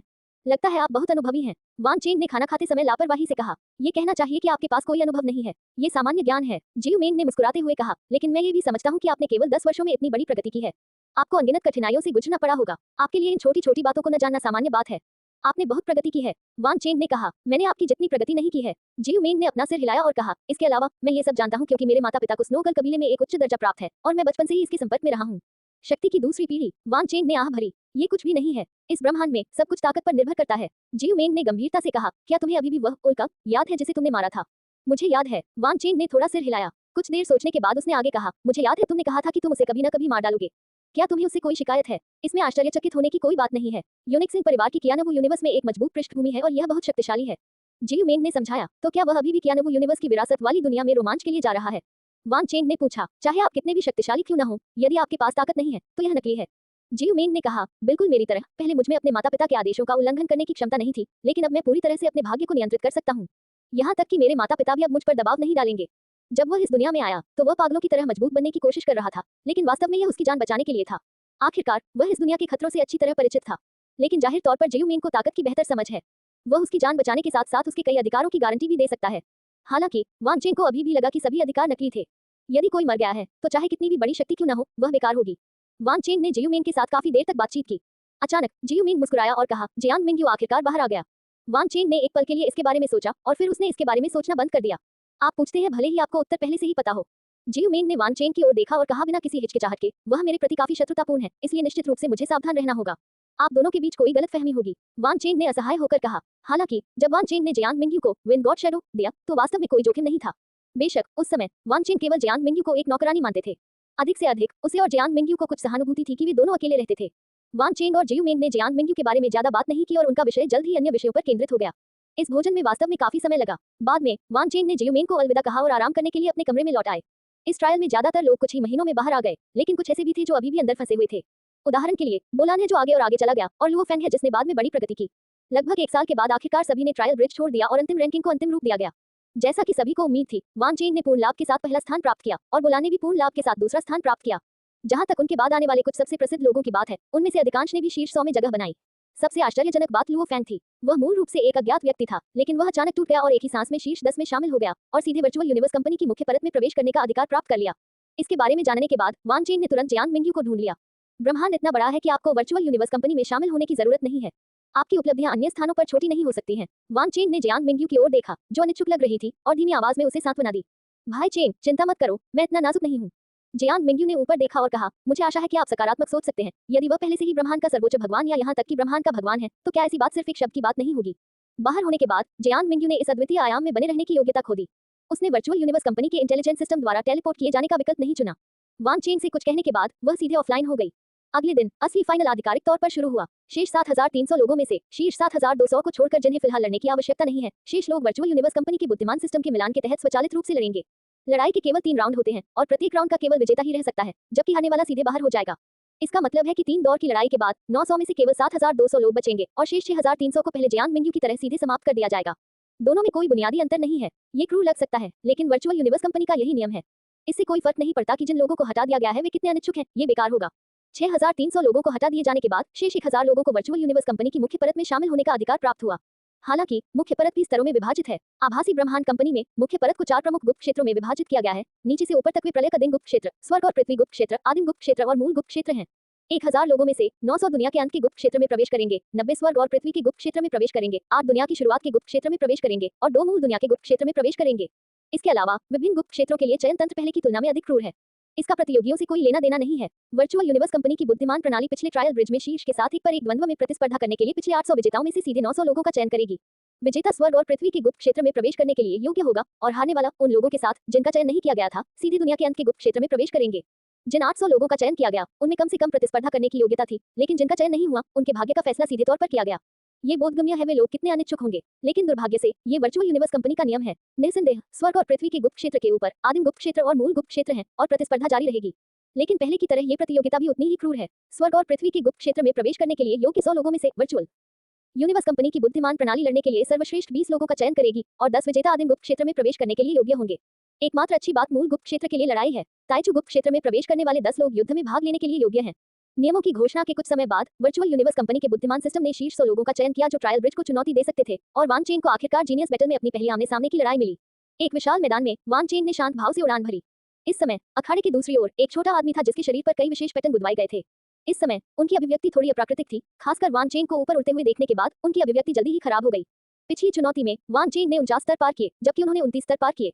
यह अंतर इतना स्पष्ट था कि भले ही छोटे कद का आदमी अपने दिमाग पर जोर दे, लेकिन वह इस लड़ाई को जीतने की संभावना की कल्पना नहीं कर सका। जबकि छोटा आदमी लगातार समाधान के बारे में सोच रहा था, लड़ाई चुपचाप शुरू हो गई। छोटे कद वाले व्यक्ति ने अपना हाथ बढ़ाया, लेकिन दुर्भाग्य से इससे पहले कि वह अपनी बात पूरी कर पाता, वान चेन उससे आगे निकल चुका था। बिना किसी आश्चर्य के वह आदमी नीचे गिर गया। आपने जो भी कहा वह समय की बर्बादी है, वान चेन ने हल्के से कहा। फिर उसने दूसरे अखाड़ों की ओर देखने के लिए अपना सिर घुमाया। इस समय अधिकांश अखाड़ों में अभी भी भयंकर लड़ाई चल रही थी। बेशक कई अखाड़ों की लड़ाइयां भी खत्म हो चुकी थी। दोनों पक्षों के बीच भारी अंतर वाले अखाड़ों को देखना असामान्य नहीं था। हालांकि वान चेन को जल्द ही कुछ अजीब महसूस हुआ। उसने अपना सिर घुमाया और जल्द ही सफेद कपड़े पहने एक युवक को देखा जो उसे घूर रहा था। क्या ये बोलन है? यह विचार वान चेन के दिमाग में कौंध गया। दूसरे पक्ष की ओर देखकर मुस्कुराने के बाद उसने दूसरी ओर देखा। जल्द ही वान चेन का ध्यान युद्ध के मैदान की ओर आकर्षित हुआ। वहां जियू मेंग पर एक बड़े कान वाला आदमी जो एक विशाल भालू जैसा दिखता था, पागलपन से हमला कर रहा था। उस आदमी के हाथ में एक बड़ा चाकू था और उसे पृथ्वी के कानून की गहरी समझ थी। हालांकि जियू मेंग ने एक ही समय में पानी और गड़गड़ाहट के नियमों में महारत हासिल कर ली थी, लेकिन ऐसा लग रहा था कि उसका उससे कोई मुकाबला नहीं है। बड़े कान वाले आदमी के पागल हमले का सामना करते हुए जियू मेंग केवल कभी-कभार ही कठिनाई से इसका विरोध करने में कामयाब रहा और बाकी का अधिकांश समय चकमा देने में बिताया। वान चेन ने थोड़ा भौहें चढ़ाई। जियू मेंग की ताकत वास्तव में कमजोर नहीं थी। वान चेन ने एलिमिनेशन के पिछले 3 राउंड में जियू मेंग की लड़ाई भी देखी थी। एक ही समय में दोनों कानूनों में महारत हासिल करने के बाद उन्होंने उन्हें पूरी तरह से संयोजित किया। उसकी चाल में पानी का लचीलापन और बिजली की हिंसा शामिल थी। वह आक्रमण और बचाव दोनों में निपुण थी। ये ठीक इसी वजह से था कि जियू मेंग 7200 लोगों से अलग दिखने और वर्चुअल यूनिवर्स कंपनी की मुख्य परत में सफलतापूर्वक प्रवेश करने में सक्षम था। अब उसे वर्चुअल यूनिवर्स कंपनी की बुद्धिमान प्रणाली द्वारा लोगों में से चुना गया और स्वर्ग और पृथ्वी के गुप्त क्षेत्र में प्रवेश करने की योग्यता के लिए प्रतिस्पर्धा करने का अवसर प्राप्त हुआ। लेकिन दुर्भाग्य से पूर्णता का अर्थ सामान्यता भी है। इस समय जियू मेंग उस अत्यंत भयंकर व्यक्ति का सामना करने में थोड़ा अपर्याप्त लग रहा था। हम हारने वाले हैं, यह विचार वान चेन के दिमाग में कौंध गया और अगले ही पल बड़े कान वाले आदमी की तलवार ने जियू मेंग की कमजोरी को पकड़ लिया और उसे बुरी तरह से काट डाला। जैसे ही जियू मेंग का सिर बड़े चाकू से काटा जाने वाला था, उसका शरीर अचानक हवा के बीच में एक कोण पर मुड़ गया। पुकारना तेज ब्लेड ने तुरंत जियू मेंग के शरीर पर चांदी के कवच को काट दिया, जिससे उसकी कमर 2 टुकड़ों में टूट गई। बूम बूम, जियू मेंग के शरीर के दोनों हिस्से रिंग पर गिरे, लेकिन उनके चेहरे पर मुस्कान आ गई। एक का शरीर कमर के पास से 2 टुकड़ों में टूट गया था, दूसरे का सिर काट दिया गया था और विजेता का फैसला किया गया था। मैं वास्तव में जीत गया। वान चेन, जो दूर से देख रहा था, गुप्त रूप से आश्चर्यचकित था। किसी को भी नहीं कोई कल्पना कर सकता था कि जियू मेंग, जो शुरू से अंत तक बहुत नुकसान में था, उसके पास अभी भी ऐसी चाल थी और वह इसका उपयोग करने के लिए अंत तक खुद को रोके रखने में सक्षम था। आखिरकार यह आभासी ब्रह्मांड में था। विजेता का फैसला होने के बाद बड़े आदमी का आंकड़ा तुरंत फिर से संक्षिप्त हो गया और जियू मेंग भी जल्दी से ठीक हो गया। यदि मैं हार गया तो मैं दुनिया के अंत के गुप्त लोक में चला जाऊंगा। यदि मैं जीत गया तो मैं स्वर्ग और पृथ्वी के गुप्त लोक में चला जाऊंगा। यदि मैं नहीं लड़ता तो मुझे जीवन भर इसका पछतावा रहेगा। जियू मेंग ने हंसते हुए कहा, ऐसा लगता है कि मैं भाग्यशाली हूँ। मेरे प्रतिद्वंद्वी ने आखिरी क्षण में आराम किया। यह असंभव है। मेरी ताकत शेष 100 लोगों में लगभग अंतिम स्थान पर है। आभासी ब्रह्मांड खुफिया अगली बार मुझे नहीं चुनेगी। जियू मेंग ने बहुत संजीदगी से कहा। उद्धरण चिन्ह उद्धरण चिन्ह। वान चेन ने सिर हिलाया और कुछ नहीं कहा। जियू मेंग ने जो कहा वह समझ में आया। एक प्रतिभाशाली सेनानी बनने की उनकी यात्रा शायद खत्म हो चुकी थी। पहले दौर की लड़ाई समाप्त होने के बाद वर्चुअल यूनिवर्स कंपनी के बुद्धिमान सिस्टम ने तुरंत ताइचू गुप्त क्षेत्र में प्रवेश करने की योग्यता के लिए प्रतिस्पर्धा करने वाले 20 लोगों की सूची की घोषणा की। जैसा कि अपेक्षित था, जियू मेंग उनमें से नहीं था। इस लड़ाई में वान चेन का प्रतिद्वंद्वी एक प्रसिद्ध व्यक्ति है, फैंटम कैलाइस। लड़ाई जल्द ही शुरू हो गई और वान चेन शांत चेहरे के साथ फिर से रिंग में आए। उसका प्रतिद्वंद्वी प्रेत दानव गैलेक्सी पहले ही दूसरी तरफ आ चुका था। वह काले लबादे से ढका हुआ था, केवल उसकी एक जोड़ी आंखें वान चेन को घूर रही थी। गलासी के प्रसिद्ध होने का कारण यह है कि उसका मुख्य साधन माया है और यह अत्यंत परिष्कृत माया है। भ्रम से बचना कठिन है। एक बार जब आप उसके भ्रम का विरोध नहीं कर सकते, तो चाहे आपके अन्य साधन कितने भी शक्तिशाली क्यों न हो, आप उसे केवल अपना फायदा उठाने दे सकते हैं। यही कारण है कि कई स्वामी गैलेक्सी से बहुत सावधान रहते हैं। मैंने कभी नहीं सोचा था कि मैं तुमसे मिलूंगा। मेरी किस्मत कितनी खराब है। काले लबादे वाले आदमी की कर्कश आवाज आई और कैलाइस ने तुरंत कहा, हालांकि जब तक तुम मेरे भ्रम में पड़ोगे, तुम वैसे भी मरोगे। वान चेन मुस्कुराए और कुछ नहीं कहा। उसने इशारा करने के लिए हाथ उठाया। मरना। अजीब अक्षरों के साथ वाह की आवाज अचानक वान चेन के कानों में पड़ी। उसी समय एक मानसिक शक्ति ने भी चुपचाप वान चेन के दिमाग पर आक्रमण कर दिया। लेकिन अगले ही पल वान चेन की चेतना के समुद्र में शून्य से अचानक अनंत रोशनी से चमकती एक दिव्य तलवार प्रकट हुई। मूल रूप से जियालिक्सी को वान चेन को हराने का कोई भरोसा नहीं था। माया चाहे कितनी भी शक्तिशाली क्यों न हो, सर्वशक्तिमान नहीं थी। जिन लोगों के पास कानूनों की बहुत उच्च स्तर की समझ होती है, उनमें आमतौर पर दृढ़ इच्छा शक्ति होती है और उनकी आत्मा और चेतना के समुद्र की सुरक्षा सामान्य लोगों की तुलना में बहुत मजबूत होती है। बस इसी बिंदु के आधार पर गैलेक्सी को समझ में आ गया कि वह संभवतः वान चेन के साथ कुछ नहीं कर पाएगा। जैसे ही उन्होंने लड़ना शुरू किया, वान चेन ने सीधे एक बेहद शक्तिशाली आत्मा रक्षा गुप्त तकनीक का इस्तेमाल किया, जिससे गैलेक्सी को निराशा हुई। मुझे लगता है कि आत्मा रक्षा गुप्त तकनीक बहुत उन्नत है। वांग चेन को न केवल कानूनों की उच्च स्तर की समझ है, बल्कि वह इतनी शक्तिशाली आत्मा रक्षा गुप्त तकनीक में भी कुशल है। ये वास्तव में बदमाशी है। गैलेक्सी ने रिंग के नीचे बेबसी से सोचा। दूसरा पक्ष ये देखकर कि गैलेक्सी ने सीधे हार मान ली, वांग चेन ने परवाह नहीं की और जल्द ही वहां से चला गया। गैलेक्सी से लड़ते समय वांग चेन वास्तव में थोड़ा बदमाशी कर रहा था। उनकी आत्मा रक्षा गुप्त तकनीक को स्वॉर्ड ऑफ द माइंड कहा जाता था, जो उन्हें कुछ साल पहले जियांग मिंगयू ने दी थी। दूसरे शब्दों में, ये गुप्त तकनीक 1 अरब साल पहले वर्चुअल यूनिवर्स कंपनी के सेल दायरे के भगवान से आई थी। वांग चेन के अनुमान के अनुसार ये ट्रोल दायरे का भगवान एक आदिम गुप्त दायरे का भगवान होने की संभावना है। ऐसे दायरे के भगवान द्वारा उपयोग की जाने वाली आत्मा रक्षा गुप्त तकनीक के स्तर की कल्पना की जा सकती है। इस गुप्त तकनीक को सीखना वास्तव में कठिन है। वांग चेन को अपनी समझ और दायरे को देखते हुए इसे सीखने में काफी समय लगा। हालांकि कड़ी मेहनत हमेशा सफल होती है। शक्तिशाली गुप्त तकनीक और वांग चेन की कानूनों की अत्यधिक समझ के साथ उनकी वर्तमान आत्मा रक्षा वास्तव में भयानक है। गैलेक्सी का उल्लेख नहीं है, भले ही किसी अन्य डोमेन स्वामी ने वांग चेन के 9वें क्रम के तार्किक क्लोन पर हमला करने के लिए गुप्त आत्मा तकनीक का उपयोग किया हो, वह नाराज नहीं होगा। निस्संदेह उसे एक साधारण डोमेन स्वामी होना होगा। यदि वह एक प्रतिभाशाली डोमेन स्वामी है, ये दूसरी बात है। प्रतियोगिताएं शीघ्र ही समाप्त हो गईं और शीर्ष 10 उम्मीदवारों का चयन एक-एक करके किया गया। 10 लोग हैं वांग चेन, बोलैन, रोंग जून, लॉन्ग यून, लू फेंग, कियानशुई और जियानमो। 10 लोगों में से वांग चेन, लू फेंग और रोंग सभी कियानवू यूनिवर्स से हैं। ये कहा जा सकता है कि इस बार कियानवू यूनिवर्स चमक रहा है। निस्संदेह वास्तव में अधिक उदार और गौरवशाली साम्राज्य ब्लैक ड्रैगन माउंटेन साम्राज्य है। कियानवू यूनिवर्स किंगडम आखिरकार एक उच्च स्तरीय ब्रह्मांड साम्राज्य है।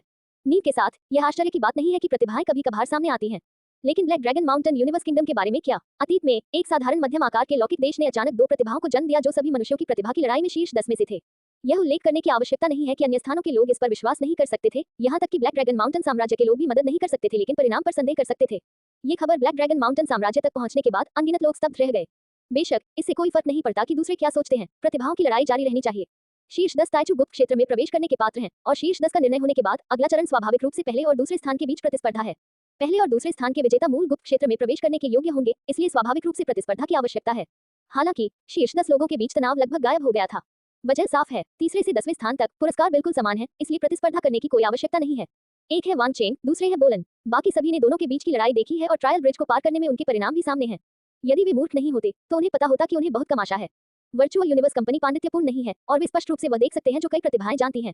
इसलिए वर्चुअल यूनिवर्स कंपनी आगे जो प्रतिस्पर्धा नियम देगी वे अब पारंपरिक रिंग मैच नहीं है। अगला, हम अस्थायी रूप से वांग चेन और बोलैंग को मूल गुप्त क्षेत्र के सदस्यों के रूप में नियुक्त करेंगे। आप 8 बचे हैं और आप चुनौती देने के लिए उनमें से एक को चुन सकते हैं। जब तक आप जीतते हैं, आप उन दोनों को प्रतिस्थापित कर सकते हैं। आदरणीय मिंगान प्रकट हुए। नियमों को स्पष्ट रूप से समझाने के बाद उन्होंने केवल अंतिम 2 अखाड़ों को छोड़कर शेष अखाड़ों को रद्द करने के लिए अपना हाथ लहराया। वांग चेन और बोलान ने क्रमशः 2 चरणों में उड़ान भरी। केवल एक ही चुन सकते हैं। दर्शकों में 8 लोगों ने एक दूसरे की ओर देखा और तुरंत अपने दिल में एक निर्णय लिया। यदि वांग चेन और बोलान के बीच चयन किया जाए तो एक बुद्धिमान व्यक्ति बोलान को चुनेगा। आखिरकार पिछले ट्रायल ब्रिज के नतीजे तो थे ही। वांग चेन ने 49 स्तर पार किए, जबकि बोलन ने केवल 42 स्तर पार किए। हालांकि केवल 7 छोटे स्तर थे। जैसे जैसे यह आगे बढ़ता गया, ट्रायल ब्रिज की कठिनाई और अधिक बढ़ती गई। इन 7 स्तरों द्वारा दर्शाया गया शक्ति अंतर बिल्कुल बहुत बड़ा था। लेकिन शीर्ष 10 में जगह बनाने वाले शेष 8 लोगों में से कुछ नासमझ लोग थे और उनमें से 4 ने वांग चेन को चुना। इतने सारे लोगों ने मुझे चुना। वांग चेन मंच पर खड़े थे। उसने अपने पास आए 4 लोगों की ओर देखा और उत्सुकता से पूछा, भाई वांग, मैं बस ये देखने की कोशिश करना चाहता हूँ कि हमारे बीच का अंतर पहले की तुलना में कितना कम हो गया है। लू फैंग ने मुस्कुराते हुए समझाया, वांग चेन, मैंने पहले कहा था कि अगर मैं तुमसे जीनियस लड़ाई में मिलता हूँ तो मैं तुम्हें हरा दूंगा। मैं अपना वादा पूरा करूंगा। रोंग जून ने अपने चेहरे पर लड़ाई की भावना के साथ कहा। बोलने वाला तीसरा व्यक्ति चांदी के कपड़े पहने एक युवक था। वांग चेन उसे जानता था। वह मनका स्टार से राजकुमार वुका थे और उन्हें अपेक्षाकृत प्रसिद्ध माना जाता था।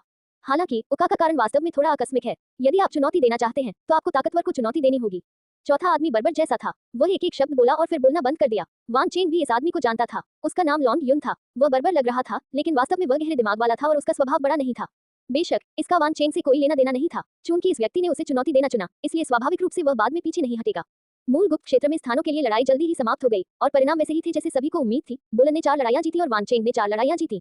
लानत है, ये बहुत असामान्य है। मैंने आप दोनों के साथ मिलकर वांग चेन को क्यों चुना? यदि मैंने बोलान को चुना होता तो कम से कम मैं अभी भी संघर्ष कर सकता था। लेकिन मैंने वांग चेन को चुना और मैंने उसकी छाया भी नहीं देखी और सीधे मर गया। मंच के बाहर मनका स्टार के प्रिंस वुका, लू फैंग और रोंग जून से शिकायत कर रहे थे। रोंग जून ने भी गंभीरता से सिर हिलाया। पहले वह केवल ट्रायल ब्रिज के अंतर पर भरोसा करके कुछ भी महसूस नहीं कर पाता था, लेकिन जब वे वास्तव में लड़े तो उसे एहसास हुआ कि उनके बीच कितना बड़ा अंतर था। हालांकि चाहे वह कितना भी विकृत क्यों न हो, मैं उसे पकड़ लूंगा। रोंग जून की आंखें लड़ने की भावना से भरी थी। मुझे ऐसा क्यों लगता है कि आशा इतनी कम है? वुका ने अवाक होकर कहा, जैसे कि उसने कुछ सोचा हो। वुका ने अचानक पूछा, वैसे पागल, मैं देख रहा हूँ कि तुम वांग चेन से बहुत परिचित हो। क्या तुम एक दूसरे को जानते हो? भाई वांग कुछ समय तक मेरे गृहनगर में रहे। मेरे अभ्यास के दौरान भाई वांग ने मुझे बहुत मार्गदर्शन दिया। लू फैंग ने ज्यादा कुछ नहीं कहा। इस समय उन्होंने मंच पर वांग चेन को देखा और गुप्त रूप से उन्हें अपना लक्ष्य माना। लू फैंग को नहीं पता था कि वह वांग चेन को पकड़ पाएगा या नहीं, लेकिन वह जानता था कि वह उसका लगातार पीछा करता रहेगा। अरे, आप दोनों वास्तव में इस स्तर पर संबंधित हैं। क्या इसका मतलब यह नहीं है कि वांग चेन आपके आधे शिक्षक हैं? वुका और रोंग जून ने आश्चर्य से लू फैंग को देखा। लुओ फैंग ने समझा कि उनकी विकास प्रक्रिया में सबसे महत्वपूर्ण अवसर उनके नामात्र शिक्षक हुआन बो की विरासत और सुनहरे सींग वाले जानवर के शरीर पर कब्जा करने का मौका था, और ये दोनों वान चेंग से निकटता से संबंधित थे। किसी बिंदु पर बोलन, जो मूल रूप से दूसरे मंच पर था, गायब हो गया था, और जब वह फिर से प्रकट हुआ तो वह पहले से ही उस मंच पर था जहां वान चेंग था। क्या आप प्रथम और द्वितीय स्थान निर्धारित करने का प्रयास कर रहे हैं? ओका तुरंत उत्तेजित हो गई। यह एक बड़ा आयोजन होने वाला था। जब लुओ फैंग और रोंग जून ने वुका के शब्द सुने तो उन्होंने तुरंत उस मैदान की ओर देखने के लिए अपना सिर घुमाया जहां वान चेंग था। वे कुछ भी छूट जाने के डर से ध्यान से देखते रहे। इस समय मंच पर वान चेंग, मैं, बोलान ने कभी किसी की प्रशंसा नहीं की। मुझे आशा है कि आप पहले व्यक्ति हैं। बोलन ने वान चेंग को जलती हुई दृष्टि से देखा। बोलते समय उसने पहले से ही अपने पीछे खून लाल तलवार पकड़ ली थी। क्या यह आवश्यक नहीं है? वान चेंग ने शांति से कहा, जीनियस बैटल खत्म हो गया है और आप और मैं दोनों प्राइमोर्डियल सीक्रेट दायरे में प्रवेश कर चुके हैं। क्या ये बढ़िया नहीं है? क्या तुम डरे हुए हो? बोलन ने तेजी से पूछा। वास्तव में मैं तुम्हें हतोत्साहित करने से डरता हूँ। आखिरकार आप भी एक प्रतिभाशाली व्यक्ति हैं, वान चेंग ने धीरे से कहा। उद्धरण चिन्ह, उद्धरण चिन्ह। बोलन ने कुछ नहीं कहा। उसने चुपचाप खून से सजी तलवार अपने हाथ में पकड़ ली। अरे, वान चेंग इतना आश्वस्त है। क्या वह सोचता है कि वह बोलन को एक पल में हरा सकता है? ओका कहने से खुद को रोक नहीं सका। चुप रहो, रोंग जून। डांटने के अलावा कुछ नहीं कर सका। वुका हर तरह से अच्छा था सिवाय इसके कि वह बहुत ज्यादा बातें करता था। देखो, वह कार्रवाई कर रहा है। इस समय लुओ फैंग, जो चुप था, अचानक बोला। जिस समय लुओ फैंग ने बोलना समाप्त किया, बोलान की आकृति हिल गई, जिससे अनगिनत प्रेत शून्य में रह गए, और एक तलवार, जो हवा की तरह सुंदर और उल्का जितनी तेज थी, सीधे वान चेंग की गर्दन पर जा लगी। हालांकि तलवार वान चेंग के करीब पहुंचने से पहले बोलन को कुछ पता चला और उसके शिष्य अचानक सीमा तक सिकुड़ गए। और भी तेज रोशनी जली और लगभग एक ही पल में वान चेंग का हाथ बोलन के सिर के पार से गुजर गया। हंसो, खून की एक किरण आकाश में उड़ गई। जैसी की आशा थी, बोलान हार गया। क्यों परेशान हो? वान चेंग ने अपना सिर थोड़ा हिलाया। उसे वास्तव में बोलन में कोई दिलचस्पी नहीं थी। आखिरकार उनके बीच का अंतर बहुत बड़ा था। बोलान के साथ व्यवहार करते समय वान चेंग अभी भी अपनी ताकत दबा रहा था। अन्यथा बोलन को उसके हमले का पता भी नहीं चल पाता और असमंजस में उसकी मृत्यु हो जाती। ये तो समझ में आता है। भले ही वान चेंग ने जानबूझकर इसे छुपाया हो, कानूनों के बारे में उनकी समझ बोलन की तुलना में अधिक थी। इससे भी अधिक उन्होंने एक ही समय में समय और स्थान के नियमों का उपयोग किया। इसके अलावा इन दोनों कानूनों को वान चेंग की स्वनिर्मित गुप्त तकनीक वुजियान के माध्यम से पूरी तरह से संयोजित किया गया था। वान चेंग की तीव्र गति आश्चर्यजनक थी। जो लोग उसके साथ नहीं रह सके वे स्वाभाविक रूप से तुरंत मारे गए। बेशक बोलन वास्तव में दूसरों की तुलना में बहुत मजबूत था। उसने कम से कम वान चेंग की हरकत पर ध्यान दिया। वान चेंग ने रिंग छोड़ दी और बोलन एक क्षण बाद उसी स्थान पर फिर से प्रकट हुए। वह था एक पल के लिए रिंग पर स्तब्ध रह गया और जल्द ही चला गया। इस समय आदरणीय मिंगान की आवाज अचानक सभी के दिलों में गूंज उठी। सभी की रैंकिंग निर्धारित कर दी गई है। इस वर्ष ब्रह्मांड की शीर्ष प्रतिभाओं का चयन आधिकारिक तौर पर समाप्त हो गया है। बाद में कोई आपसे संपर्क करेगा और आपको मेरी वर्चुअल ब्रह्मांड कंपनी के मुख्यालय और फिर प्रारंभिक ब्रह्मांड में ले जाएगा। जैसे ही आदरणीय मिंगन के शब्द गिरे, सभी ने राहत की सांस ली। यहाँ तक कि वान चेंग को भी इस समय काफी बेहतर महसूस हुआ। प्रतिभाओं के बीच ये लड़ाई काफी लंबे समय तक चली। हालांकि उसके पास अच्छा धैर्य था, फिर भी वह पहले से ही थोड़ा ऊब महसूस कर रहा था। आखिरकार यदि किसी ने ऐसी प्रतियोगिता में भाग लिया हो जिसका परिणाम शुरू से ही निर्धारित हो तो उनमें अधिक लड़ने की भावना नहीं होगी। वर्चुअल यूनिवर्स कंपनी से जुड़े और प्रारंभिक ब्रह्मांड में जाएं। वान चेंग अपने मन में अपने भविष्य के यात्रा कार्यक्रम के बारे में सोच रहे थे और आखिरकार उन्हें अपने दिल में थोड़ी सी प्रत्याशा महसूस हुई। वान चेंग अपने दिल में सोच रहा था। इसी समय सी शार्क किंग की आवाज अचानक उसके दिल में गूंज उठी। वान चेंग, वरिष्ठ समुद्री शार्क। वान चेंग थोड़ा चौंका। उसने चारों ओर देखा लेकिन सी शार्क किंग की आकृति नहीं दिखी। वर्चुअल यूनिवर्स कंपनी आपको प्रतिभाशाली लोगों को लेने के लिए एक विशेष अंतरिक्ष यान भेजेगी। उसके बाद एक स्टाफ सदस्य आपसे पूछेगा कि आप जहाज पर कहां चढ़ना चाहते हैं। बस इतना कहें कि आप किलोंग स्टार पर हैं। सी शार्क किंग की आवाज फिर से सुनाई दी और उसने जारी रखा, फिर मैं आपके साथ किलोंग स्टार पर जहाज पर चढ़ूंगा। उद्धरण चिन्ह, उद्धरण चिन्ह। सी शार्क किंग की आवाज दोबारा नहीं आई। कुछ देर सोचने के बाद वान चेंग को तुरंत समझ आ गया कि सी शार्क किंग का क्या मतलब है। वर्चुअल यूनिवर्स कंपनी उसे एक प्रतिभाशाली व्यक्ति के रूप में पैकेज करने की योजना बना रही थी, जो सतह पर अतिरंजित नहीं था, इसलिए वह स्वाभाविक रूप से विशेष उपचार के लिए नहीं कह सकता था और सी शार्क किंग के अंतरिक्ष यान को वर्चुअल यूनिवर्स कंपनी के मुख्यालय में ले जा सकता था। हालांकि ऐसा करने से भी कुछ नहीं होगा, फिर भी ऐसे मामलों में सतर्क रहना चाहिए। इस मामले में यह आश्चर्य की बात नहीं थी कि सी शार्क किंग ने वान चेंग को वर्चुअल यूनिवर्स कंपनी द्वारा व्यवस्थित अंतरिक्ष यान लेने देने का फैसला किया। जीनियस प्रतियोगिता समाप्त होने के बाद पहले दिन वान चेंग को कई ईमेल प्राप्त हुए। हालांकि इनमें से अधिकांश ईमेल बधाई ईमेल थे और उनमें से केवल 2 ने वास्तव में वान चेंग का ध्यान आकर्षित किया। पहला पत्र कियानबू यूनिवर्स कंट्री से था और सामग्री ने जीनियस लड़ाई में पहला स्थान जीतने के लिए वान चेंग को मोटे तौर पर बधाई दी। साथ ही कियानबू देश के भगवान ने भी अपना वादा पूरा किया कि खजाना रास्ते में है और अगले कुछ दिनों में कोई उनसे संपर्क करने आएगा। वान चेंग वास्तव में लॉर्ड कियानबू के खजाने को लेकर बहुत उत्साहित नहीं थे। आखिरकार उसे आदिम ब्रह्मांड में खजाने की सबसे कम कमी वाला व्यक्ति कहा जा सकता है। इसके अलावा कियानबू यूनिवर्स साम्राज्य के अन्य लोगों की नजर में कियानबू का राजा उच्च और शक्तिशाली और अप्राप्य है। दरअसल वान चेंग अपने दूसरे पक्ष को अच्छी तरह से जानते हैं। कियानबू के राजा, जिन्हें मानव जाति का पहला हारा हुआ कहा जा सकता है, शायद कोई भी कीमती खजाना आसानी से नहीं देंगे, है ना? बेशक उन्होंने ऐसा सोचा था, लेकिन वान चेंग ने फिर भी ईमेल देखने के तुरंत बाद जवाब दिया, ये कहते हुए कि वो किलोन स्टार पर हमेशा इंतजार करेंगे। उन्होंने लॉर्ड कियानबू के उपहार के लिए आभार भी व्यक्त किया। चाहे कुछ भी हो, वान चेंग की वर्तमान स्थिति और कियानबू के राजा की स्थिति के बीच एक बड़ा अंतर है, और चूंकि किसी ने उसे उपहार देने की पहल की है, इसलिए वह स्वाभाविक रूप से कृतघ्न नहीं हो सकता है। दूसरा ईमेल जियांग मिंग्यू का था, जो उसने जीनियस बैटल खत्म होने से पहले भेजा था। बाद में जियांग मिंग्यू ने कहा कि वह ब्रह्मांडीय स्तर तक पहुंच गई है और निकट भविष्य में पीछे हटने की एक बहुत ही महत्वपूर्ण अवधि से गुजरेगी, इसलिए शायद उससे संपर्क नहीं किया जा सकेगा, इसलिए वान चेंग को चिंता करने की जरूरत नहीं है। ब्रह्मांड स्तर को तोड़ें, एकांतवास। वान चेंग ने जियांग मिंग्यू के ईमेल को देखा। कुछ देर तक सोचने के बाद उसे राहत महसूस हुई। जियांग मिंग्यू जीनियस बैटल से पहले हवा का नियम सीखने में सक्षम थी, इसलिए उसके पास एक अनूठा अवसर रहा होगा। जैसे ही जीनियस बैटल खत्म हुआ, उसने ब्रह्मांडीय स्तर तक पहुंचने का फैसला किया और उसी समय एकांत में चली गई, जो संभवतः उसके अद्वितीय अवसर से संबंधित था। जियांग मिंग्यू जीनियस प्रतियोगिता में विफलता के बारे में लापरवाह लग रही थी, लेकिन निश्चित रूप से उसे अपने दिल में इसकी परवाह नहीं थी। वह इस समय कड़ी मेहनत से पढ़ाई कर रही होगी, ज्यादा सोचने से कोई फायदा नहीं। वान चेन ने अपना सिर थोड़ा हिलाया और फिर उसने जियांग मिंग्यू को एक उत्तर ईमेल भेजा। लॉर्ड कियानवू का खजाना जीनियस युद्ध की समाप्ति से पहले ब्लैक ड्रैगन माउंटेन साम्राज्य को सौंप दिया जाना चाहिए था। वान चेन ने क्यूलोंग स्टार के पास केवल 3 दिनों तक इंतजार किया, इससे पहले कि उन्हें लगभग आधा मीटर लंबा और 10 सेंटीमीटर चौड़ा धातु का बक्सा मिला। वान चेन स्काई शार्क के एक लाउंज में क्रॉस लेग बैठे थे। उसकी नजर सामने धातु के बक्से पर पड़ी। पहले उसके दिल में कोई भावना नहीं थी, लेकिन अब उसे चुपचाप प्रत्याशा का संकेत महसूस हुआ। बक्सा खोलना संयोग से खजाना हथियाने जैसा है। इससे पहले कि आप आधिकारिक तौर पर जाने के अंदर क्या है, रहस्य की भावना है।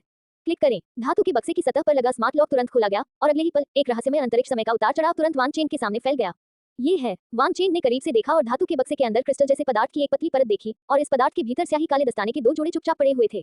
वान चेन ने आगे बढ़कर एक दस्ताना पकड़ लिया। एक क्षण में उसके पूरे शरीर में ठंडक फैल गई, यहाँ तक कि उसकी आत्मा भी कांप उठी। हथियार। वान चेन ने दस्ताने पहने और एक पल में उसने उनमें कई घने पैटर्न महसूस किए। ये घने पैटर्न इतने रहस्यमय थे कि वान चेन के लिए कानूनों की अपनी वर्तमान समझ के साथ कम समय में बहुत कुछ समझना मुश्किल था। ये वास्तव में एक हथियार है। वान चेन की आंखें हल्की सी चमक उठी। लॉर्ड कियानवू का यह उपहार सचमुच अच्छा था। वास्तव में वान चेन के क्लोन का तो जिक्र ही नहीं, यहाँ तक कि उसके मूल शरीर में भी फिलहाल कोई उपयुक्त हथियार नहीं है। जब वान चेन को डोमेन के बाहर युद्ध के मैदान में कमजोर दुश्मनों का सामना करना पड़ा, तो वह बस उन्हें अपने नंगे हाथों से हरा देगा, और जब शक्तिशाली दुश्मनों का सामना करना पड़ा, तो वह डोमेन के बाहर युद्ध के मैदान में जब्त किए गए कई 5वें स्तर के बल हथियारों का उपयोग करेगा। इसके बारे में कुछ भी नहीं किया जा सकता है। वान चेन की इच्छा के अनुसार हथियाने का मौका नहीं बदलता है। वह कौन सा खजाना पकड़ सकता है, यह मूलतः भाग्य पर निर्भर करता है। यह आश्चर्य की बात नहीं है कि पिछले कुछ वर्षों में उसने कोई उपयुक्त हथियार नहीं पकड़ा है। मैं विश्वास नहीं कर सकता कि मेरे मूल शरीर को एक अच्छा हथियार भी नहीं मिला है, लेकिन ये क्लोन पहले इसका उपयोग कर रहा है। वान चेन 2 जोड़ी दस्तानों के साथ खेले। वह जानता था कि यह चीज निश्चित रूप से 5वें स्तर के बल हथियार से कहीं अधिक मजबूत थी और यान शेन बिंग जैसे बड़े पैमाने पर उत्पादित जादुई हथियार से भी अधिक मजबूत थी। कियानवू के राजा की स्थिति और स्थिति को देखते हुए, भले ही वह गरीब था, उसके लिए उपहार के रूप में यान शेन बिंग के समान स्तर के हथियारों का एक सेट देना असंभव था। वान चेन ने हल्की आह भरी। जीनियस बैटल में उन्होंने वर्चुअल यूनिवर्स कंपनी से जिस जोड़ी दस्ताने के लिए आवेदन किया था, वह वास्तव में एक विशेष रूप से कठिन सामग्री से बने दस्ताने की एक जोड़ी थी। ये संभवतः फोर्स का हथियार भी नहीं था। मैं यह उपकार याद रखूंगा। वान चेन ने चुपचाप इस बात को अपने दिल में रखा। लॉर्ड कियानवू के उपहार के अलावा इस बार जीनियस लड़ाई से वान चेन के लाभ में उनके खाते में 10,000 हुनेवान इकाइयों का बोनस भी शामिल था। वान चेन स्वयं ब्रह्मांड में अच्छा जीवन जीने के लिए लाखों ब्रह्मांडीय सिक्कों पर निर्भर थे। उन्होंने ग्रह और अंतरिक्ष यान खरीदे। ये कहा जा सकता है कि यह पैसा एक वैश्विक नागरिक को चिंता मुक्त जीवन या अनगिनत जीवन जीने की अनुमति दे सकता है। हालांकि वे करोड़ों ब्रह्मांडीय सिक्के इन 10,000 हुनेवान इकाइयों की तुलना में बहुत महत्वहीन है। एक हुनेवान इकाई 1 ट्रिलियन यूनिवर्स सिक्कों के बराबर है। तो आप कल्पना कर सकते हैं कि 10,000 हुनेवान यूनिट कितनी संपत्ति है। एक साधारण अमर व्यक्ति की पूरी संपत्ति शायद बस इतनी ही होती है। इसके अलावा उनके पूरे भाग्य में हथियार और क्षेत्र शामिल हैं। एक साधारण अमर शायद एक बार में इतना पैसा नहीं जुटा सकता। वान चेन के खाते में 10,000 हुनेवान इकाइयों का प्रेषण प्राप्त होने के बाद वह यूनिवर्स गैलेक्सी बैंक का 4 सितारा ग्राहक बन गया। पैसा एक अच्छी चीज है, लेकिन दुर्भाग्य से मैं फिलहाल इसका उपयोग नहीं कर सकता। वान चेन ने अपना सिर थोड़ा हिलाया। ये धनराशि, जो ब्रह्मांड के सामान्य नागरिकों को पागल करने के लिए पर्याप्त है, केवल बैंक में ही जमा की जा सकती है उतने समय के लिए। समय बीतता गया और वान चेन को कियानवू के राजा से उपहार मिलने के तुरंत बाद 1 महीना बीत गया। आखिरकार उसे लेने के लिए वर्चुअल यूनिवर्स कंपनी मुख्यालय द्वारा भेजा गया अंतरिक्ष यान आ गया। जहाज पर चढ़ो, मैं तुम्हें बाद में ढूंढने आऊंगा। सी शार्क किंग ने वान चेन को क्यूलोन स्टार के पास भेजा और वह खुद वान चेन के सामने सीधे गायब हो गया। मूल गुप्त क्षेत्र के सदस्य सी शार्क किंग के चले जाने के बाद वान चेन ने जल्द ही उस टीम को देखा जो उसे लेने आई थी। नेता अत्यंत ताजगी भरी आभा वाले अमर व्यक्ति थे। उसने हरे रंग का युद्ध कवच पहना हुआ था और उसके गालों के दोनों किनारों पर कई चाप के आकार के लाल पैटर्न थे। शमीर, महामहिम से मिले। उसके सामने अमर थोड़ा झुक गया और उसके पीछे क्षेत्र के स्वामी, डोमेन स्वामी और ब्रह्मांड स्तर के योद्धाओं का एक बड़ा समूह एक घुटने पर बैठ गया। हालांकि वान चेन इस दृश्य के लिए तैयार थे, फिर भी वह इस क्षण पर चकित थे। अमरता, बेशक उसने इसे देखा था, लेकिन चाहे उसने इसे ब्रह्मांड में देखा हो या डोमेन के बाहर युद्ध के मैदान में, ये हमेशा उच्च और शक्तिशाली था। लेकिन अब अमर लोगों को भी वान चेन को श्रद्धांजलि देनी होगी और क्षेत्र के स्वामी, डोमेन के स्वामी और ब्रह्मांड स्तर के लोगों को और भी अधिक श्रद्धांजलि देनी होगी। ये कहा जाना चाहिए कि इस स्थिति के लाभ वास्तव में आम लोगों की कल्पना से परे हैं। आपका नाम शमिल है? वान चेन ने महिला अमर से पूछा। महामहिम, मैं शमीर हूँ और मैं वर्चुअल यूनिवर्स कंपनी का सदस्य भी हूँ। मादा अमर मुस्कुराई और बोली, कृपया पहले जहाज पर चढ़ें। मैं आपको विवरण बाद में बताऊंगा। आपकी मदद के लिए आपको धन्यवाद। वान चेन ने थोड़ा सिर हिलाया। यह मेरा सम्मान है, समीर ने कहा और फिर उसने इशारे से निमंत्रण दिया। वान चेन ने संकोच नहीं किया और वह सीधे उसके साथ अंतरिक्ष यान की ओर उड़ गया जो दूर आकाश में स्थिर था। दोनों की उड़ान भरने के बाद गार्ड जो एक घुटने के बल बैठे थे, एक के बाद एक खड़े हो गए और एक स्वर में उनके पीछे चल दिए। एक क्षण बाद अंतरिक्ष यान क्यूलोंग स्टार से निकल गया। उसी समय अंतरिक्ष यान के अंदर वान चेन भी समीर के साथ बातचीत करने लगे। वान चेन को स्वाभाविक रूप से वर्चुअल यूनिवर्स कंपनी के नियमों के बारे में बहुत कुछ पता था, लेकिन किसी भी चूक को रोकने के लिए वान चेन को अभी भी पहले स्पष्ट रूप से पूछना पड़ा। वास्तव में ये वैसा ही था जैसा वान चेन को पता था। मूल गुप्त क्षेत्र के सदस्य के रूप में वान चेन एक अमर के नेतृत्व वाली एक गार्ड टीम से सुसज्जित था और शमिल स्वाभाविक रूप से गार्ड का कप्तान था। पते का भी मुद्दा है। उन मुख्य सदस्यों के लिए जो अमर से नीचे हैं, वर्चुअल यूनिवर्स कंपनी के सामान्य कर्मचारियों को उन्हें महामहिम के रूप में संबोधित करना चाहिए। हालांकि समीर अमर है, वान चेन का दर्जा उससे बहुत ऊंचा है, इसलिए उसे वान चेन को महामहिम कहकर भी संबोधित करना पड़ता है। इसके अलावा जब तक वान चेन अभी भी मूल गुप्त क्षेत्र का सदस्य है, पूरी टीम मूल रूप से उसके द्वारा तैनात की जाएगी और ये गार्ड मूल रूप से कुछ आवश्यकताओं को पूरा कर सकते हैं जब तक कि वे बहुत अधिक न हों। महामहिम, हमारी वर्चुअल यूनिवर्स कंपनी के मुख्यालय तक पहुंचने में लगभग 3 साल लगेंगे। अब मैं आपको दिखाता हूं कि वर्चुअल यूनिवर्स के मुख्य सदस्य कहां रहते हैं। समीर ने सुझाव दिया। बेशक वान चेंग मना नहीं करेंगे। वर्चुअल यूनिवर्स कंपनी में शामिल होने में उनकी स्थिति और स्थिति सिर्फ एक सही दिखावा थी। आगे चलकर वह जिन गुप्त तकनीकों तक पहुंचने में सक्षम होगा वे प्रमुख थी। अब जब उसने मूल गुप्त दायरे के सदस्य के रूप में आभासी ब्रह्मांड में वर्चुअल यूनिवर्स कंपनी के मुख्यालय में प्रवेश किया है, तो उसे बड़ी संख्या में गुप्त पुस्तकों तक आसानी से पहुंचने में सक्षम होना चाहिए। समीर के मार्गदर्शन में वान चेंग सार्वजनिक क्षेत्र में आगे बढ़े। रास्ते में समीर ने वान चेंग को कई दर्शनीय स्थलों से परिचित कराने में भी मदद की। युक्सियांग पर्वत के ऊपर नीचे से ऊपर तक दुनिया के अंत का गुप्त क्षेत्र, स्वर्ग और पृथ्वी का गुप्त क्षेत्र, शुरुआत का गुप्त क्षेत्र और मूल का गुप्त क्षेत्र है। मूल गुप्त क्षेत्र शीर्ष पर था, इसलिए वहां पहुंचने से पहले दोनों काफी देर तक चलते रहे। हालांकि मूल गुप्त क्षेत्र के पास पहुंचने के बाद शमिल सीधे रुक गया। महाराज, मैं मूल गुप्त क्षेत्र में प्रवेश करने के योग्य नहीं हूँ। अब से आपको अकेले ही जाना होगा, समीर ने बेबसी से कहा। अच्छा है, वान चेंग ने फिर से सिर हिलाया और फिर वे दोनों एक साथ हवा में उड़ गए। समय इस समय नीचे वान चेंग की नजर में कई विशाल जागीरें आईं। महाराज, आइए मैं आपका परिचय कराऊं, रिसेप्शनिस्ट ने कहा। संपूर्ण प्रिमोडियल सीक्रेट दायरे में वर्तमान में 115 लोग हैं। नए शामिल हुए महामहिम बोलन और आपके अलावा 3 ब्रह्मांड स्तर के महामहिम, 10 डोमेन लॉर्ड्स और 100 रियलम लॉर्ड्स हैं। आपकी जागीर नंबर 114 है। उद्धरण चिन्ह उद्धरण चिन्ह। रिसेप्शनिस्ट के परिचय के साथ दोनों जल्द ही एक विशाल जागीर में पहुंचे। इस जागीर में बहुत से नौकर थे। इन नौकरों द्वारा जागीर में बुनियादी सुविधाओं को देखने के लिए ले जाने के बाद वान चेंग जल्द ही जागीर में अपने आवास पर पहुंचे। यह एक छोटी सी इमारत है। बेशक, हालांकि यह निवास एक छोटी इमारत जैसा दिखता है, इसका आंतरिक स्थान छोटा नहीं है और आंतरिक स्वरूप को इच्छानुसार बदला जा सकता है। थोड़ा सोचने के बाद वान चेंग ने अपनी सहायक बुद्धिमत्ता से अपने निवास के स्वरूप को ऐसी शैली में बदलने के लिए कहा जो ब्रह्मांड में अधिक सामान्य है। एक क्षण बाद वान चेंग सोफे पर बैठ गया और उसके सामने एक विशाल आभासी स्क्रीन दिखाई दी। वान चेंग को दूसरी चीजों में ज्यादा दिलचस्पी नहीं थी, इसलिए उन्होंने सीधे चीट्स ऑप्शन पर क्लिक कर दिया। चीट्स विकल्प के भीतर वान चेंग ने समय और स्थान चीट्स को चुना। समय और स्थान की उत्पत्ति, उसका रहस्य, बहती उड़ान, 9 युआन आरेख। एक के बाद एक समय और स्थान की गुप्त पुस्तकें वान चेंग की आंखों में आई, जिससे वह चकाचौंध हो गया। जल्द ही वान चेंग को भी एक ईमेल प्राप्त हुआ। वान चेंग ने इसे खोला और देखा। ये वर्चुअल यूनिवर्स कंपनी का एक ईमेल था। सामग्री में 3 बिंदु हैं। सबसे पहले, मूल गुप्त क्षेत्र का सदस्य बनने के लिए वान चेंग को बधाई। दूसरा, वर्चुअल यूनिवर्स कंपनी ने शुरुआती संसाधनों के रूप में वान चेंग को 10 अंक दिए। तीसरा, वर्चुअल यूनिवर्स कंपनी ने वान चेंग को याद दिलाया कि फोर्स का अभ्यास करने में समय बर्बाद करने की कोई जरूरत नहीं है, क्योंकि वर्चुअल यूनिवर्स कंपनी वान चेंग को उस सीमा तक जल्दी पहुंचने के लिए संसाधन उपलब्ध कराएगी जिस तक वह पहुंच सकता है। इस ईमेल का पहला बिंदु महत्वपूर्ण नहीं है, लेकिन दूसरा बिंदु वान चेंग को थोड़ा खुश करता है। आखिरकार वह अंकों का महत्व जानता है। जहां तक तीसरे बिंदु की बात है, ये भी अच्छी खबर है। हालांकि वान चेंग एक क्लोन है, वह जो ऊर्जा अवशोषित करता है वह बर्बाद नहीं होगी। जब तक ये क्लोन मर नहीं जाता और भविष्य में ऊर्जा को मूल शरीर में वापस नहीं लाता, तब तक वह हारेगा नहीं। बेशक, हालांकि क्लोन भी विकसित हो सकता है, लेकिन इसका दायरा मूल शरीर से अधिक नहीं हो सकता। वान चेंग का मूल निकाय पहले से ही डोमेन लॉर्ड के तीसरे स्तर पर है। दूसरे शब्दों में, ये क्लोन जिस उच्चतम स्तर को विकसित कर सकता है वह डोमेन लॉर्ड का तीसरा स्तर है। हालांकि क्लोन को लंबे समय तक दायरे मास्टर स्तर तक पहुंचने की कोई आवश्यकता नहीं है, इसलिए इस बारे में चिंता करने की कोई आवश्यकता नहीं है। ईमेल पढ़ने के बाद वान चेंग ने समय अंतरिक्ष की गुप्त पुस्तकों को फिर से देखना शुरू कर दिया। उन्होंने टाइम स्पेस डांस और चेजिंग स्टॉर्स इन द रेन की भी खोज की, जो उन्होंने पहले सीखे थे, और जैसी की उम्मीद थी, उन्हें वे सभी मिल गए। वरिष्ठ हईशा ने पहले कहा था कि वह मुझसे मिलने आएंगे। मुझे आश्चर्य है कि क्या वह अभी तक जहाज पर चढ़े हैं।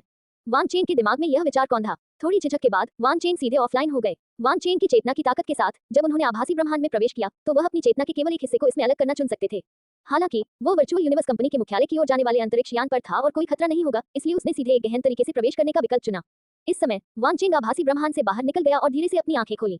लेकिन अगले ही पल वान चेंग थोड़ा स्तब्ध रह गया, क्योंकि सी शार्क किंग उससे ज्यादा दूर नहीं बैठा था और सी शार्क किंग के सामने समीर चेहरे पर सम्मानजनक भाव के साथ सी शार्क किंग से कुछ कह रहा था।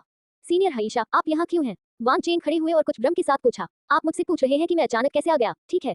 समुद्री शार्क राजा से पूछा। ठीक है, वान चेंग ने थोड़ा सिर हिलाया। उन्होंने मूल रूप से सोचा था कि सी शार्क किंग अंतरिक्ष यान में घुस जाएगा। कम से कम सी शार्क किंग दूसरों को अपने अस्तित्व के बारे में नहीं बताएगा। हाँ, चिंता मत करो, मेरे छोटे शिष्य और तुम्हारे अलावा इस अंतरिक्ष यान पर कोई भी मेरे अस्तित्व के बारे में नहीं जानता है। समुद्री शार्क राजा हंसा। शिष्य, वेन चेंग थोड़ा आश्चर्यचकित हुआ। महामहिम, मेरे शिक्षक गोंद योहो हैं और मेरे शिक्षक गोंद योहो के शिक्षक लॉर्ड सी शार्क किंग हैं। समीर ने समझाया। तो ये बात है। वान चेंग ने थोड़ा सिर हिलाया। क्या आप आभासी ब्रह्मांड में अपनी जागीर का दौरा नहीं कर रहे हैं? आप इतनी जल्दी बाहर कैसे आ गए? समुद्री शार्क राजा से पूछा। वरिष्ठ हईशा, मेरी साधना में कुछ समस्याएं हैं और मैं आपका मार्गदर्शन मांगना चाहूंगा।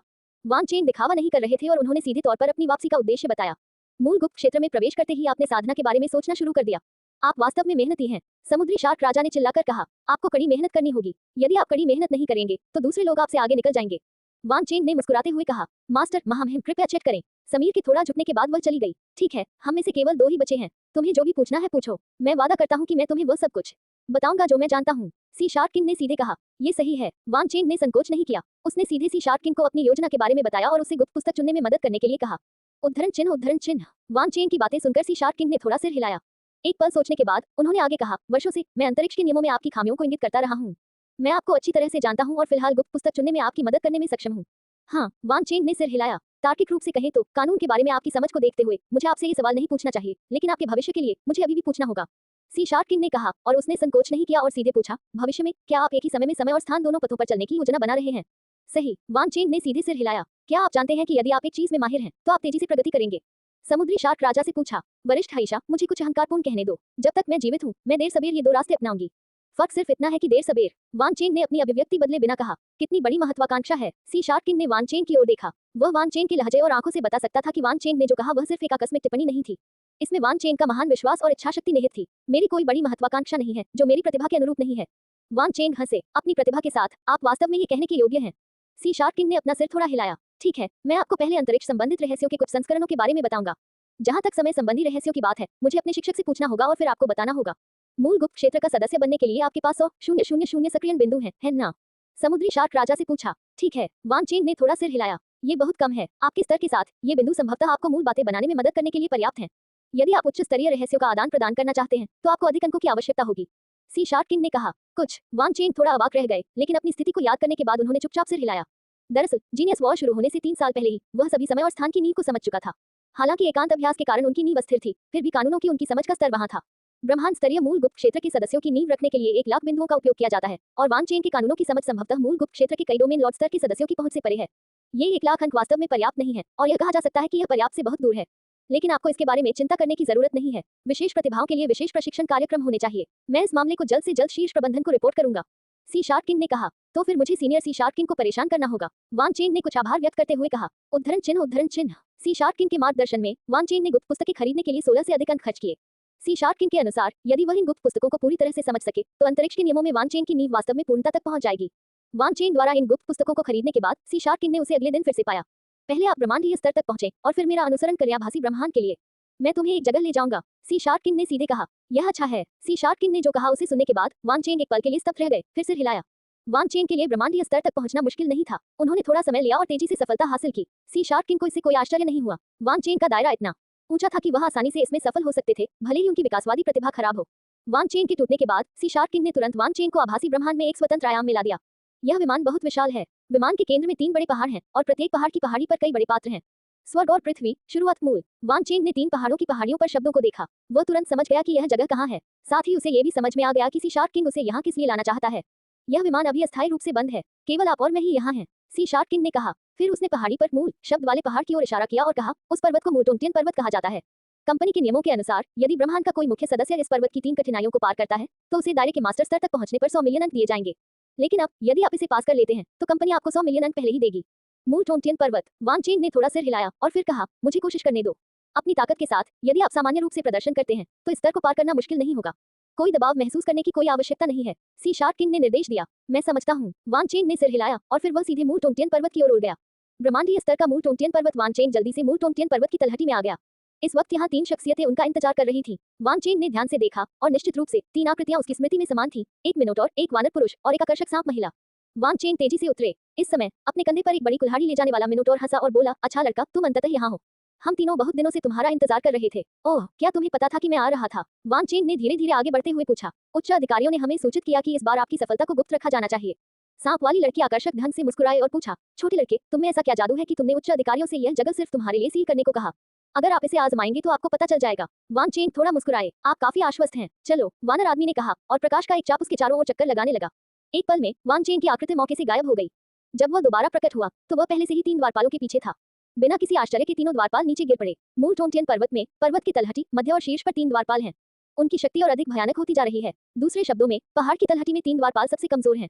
स्वाभाविक रूप से वान चेंग को उनसे निपटने में ज्यादा प्रयास नहीं करना पड़ा। उसके लिए मामले को तुरंत सुलझाना सामान्य बात होगी। दरअसल वान चेंग ने न केवल पहाड़ के नीचे के द्वारपाल को तुरंत हटा दिया, बल्कि पहाड़ के किनारे का द्वारपाल भी तुरंत नीचे गिर गया। जल्द ही वान चेंग पहाड़ की चोटी पर पहुंच गया। पहाड़ की चोटी पर 3 द्वारपाल अभी भी बुलहेड, स्नेक वुमन और एपमैन हैं। हालांकि पहाड़ की तलहटी और मध्य में द्वारपालों के विपरीत, जो वान चेंग के आने और टूटने का इंतजार कर रहे थे, वे तीनों अब इत्मीनान से अपना काम कर रहे थे। ऐसा लग रहा था कि वे जीवन का आनंद ले रहे थे। अचानक मिनोटॉर, जो जमीन पर लेटा हुआ शराब पी रहा था, उसकी नजर अचानक वान चेंग पर पड़ी। सभी लोग उठे और काम पर लग जाएं। मिनोटॉर अचानक चिल्लाया, और एक पल में उसके हाथ में एक बड़ी कुल्हाड़ी दिखाई दी। मुझे उम्मीद नहीं थी कि तुम यहाँ आओगे। वानर आदमी तुरंत मिनोटॉर के पीछे उड़ गया और कुछ आश्चर्य के साथ वान चेंग को देखा। जिस कारण वान चेंग गंभीर थे, यह क्षण स्वाभाविक था, क्योंकि उसके सामने 3 द्वारपालों की ताकत को कम नहीं आंका जाना चाहिए। वान चेंग की समझ के अनुसार एक ब्रह्मांडीय स्तर के कृषक को मूर्टोंटियन पर्वत से गुजरने के लिए उसके पास टोंटियन ब्रिज की कम से कम 12वें स्तर की ताकत होनी चाहिए। टोंटियन ब्रिज वर्चुअल यूनिवर्स कंपनी और यहाँ तक कि संपूर्ण मानव जाति द्वारा कानूनों की समझ को मापने के लिए उपयोग किया जाने वाला एक साधन है। आमतौर पर कानूनों की सबसे आम अमर समझ टोंटियन ब्रिज का 10वां स्तर है, जबकि मार्किस होने की अमरता टोंटियन ब्रिज का 15वां स्तर है और राजा होने की अमरता 18वां स्तर है।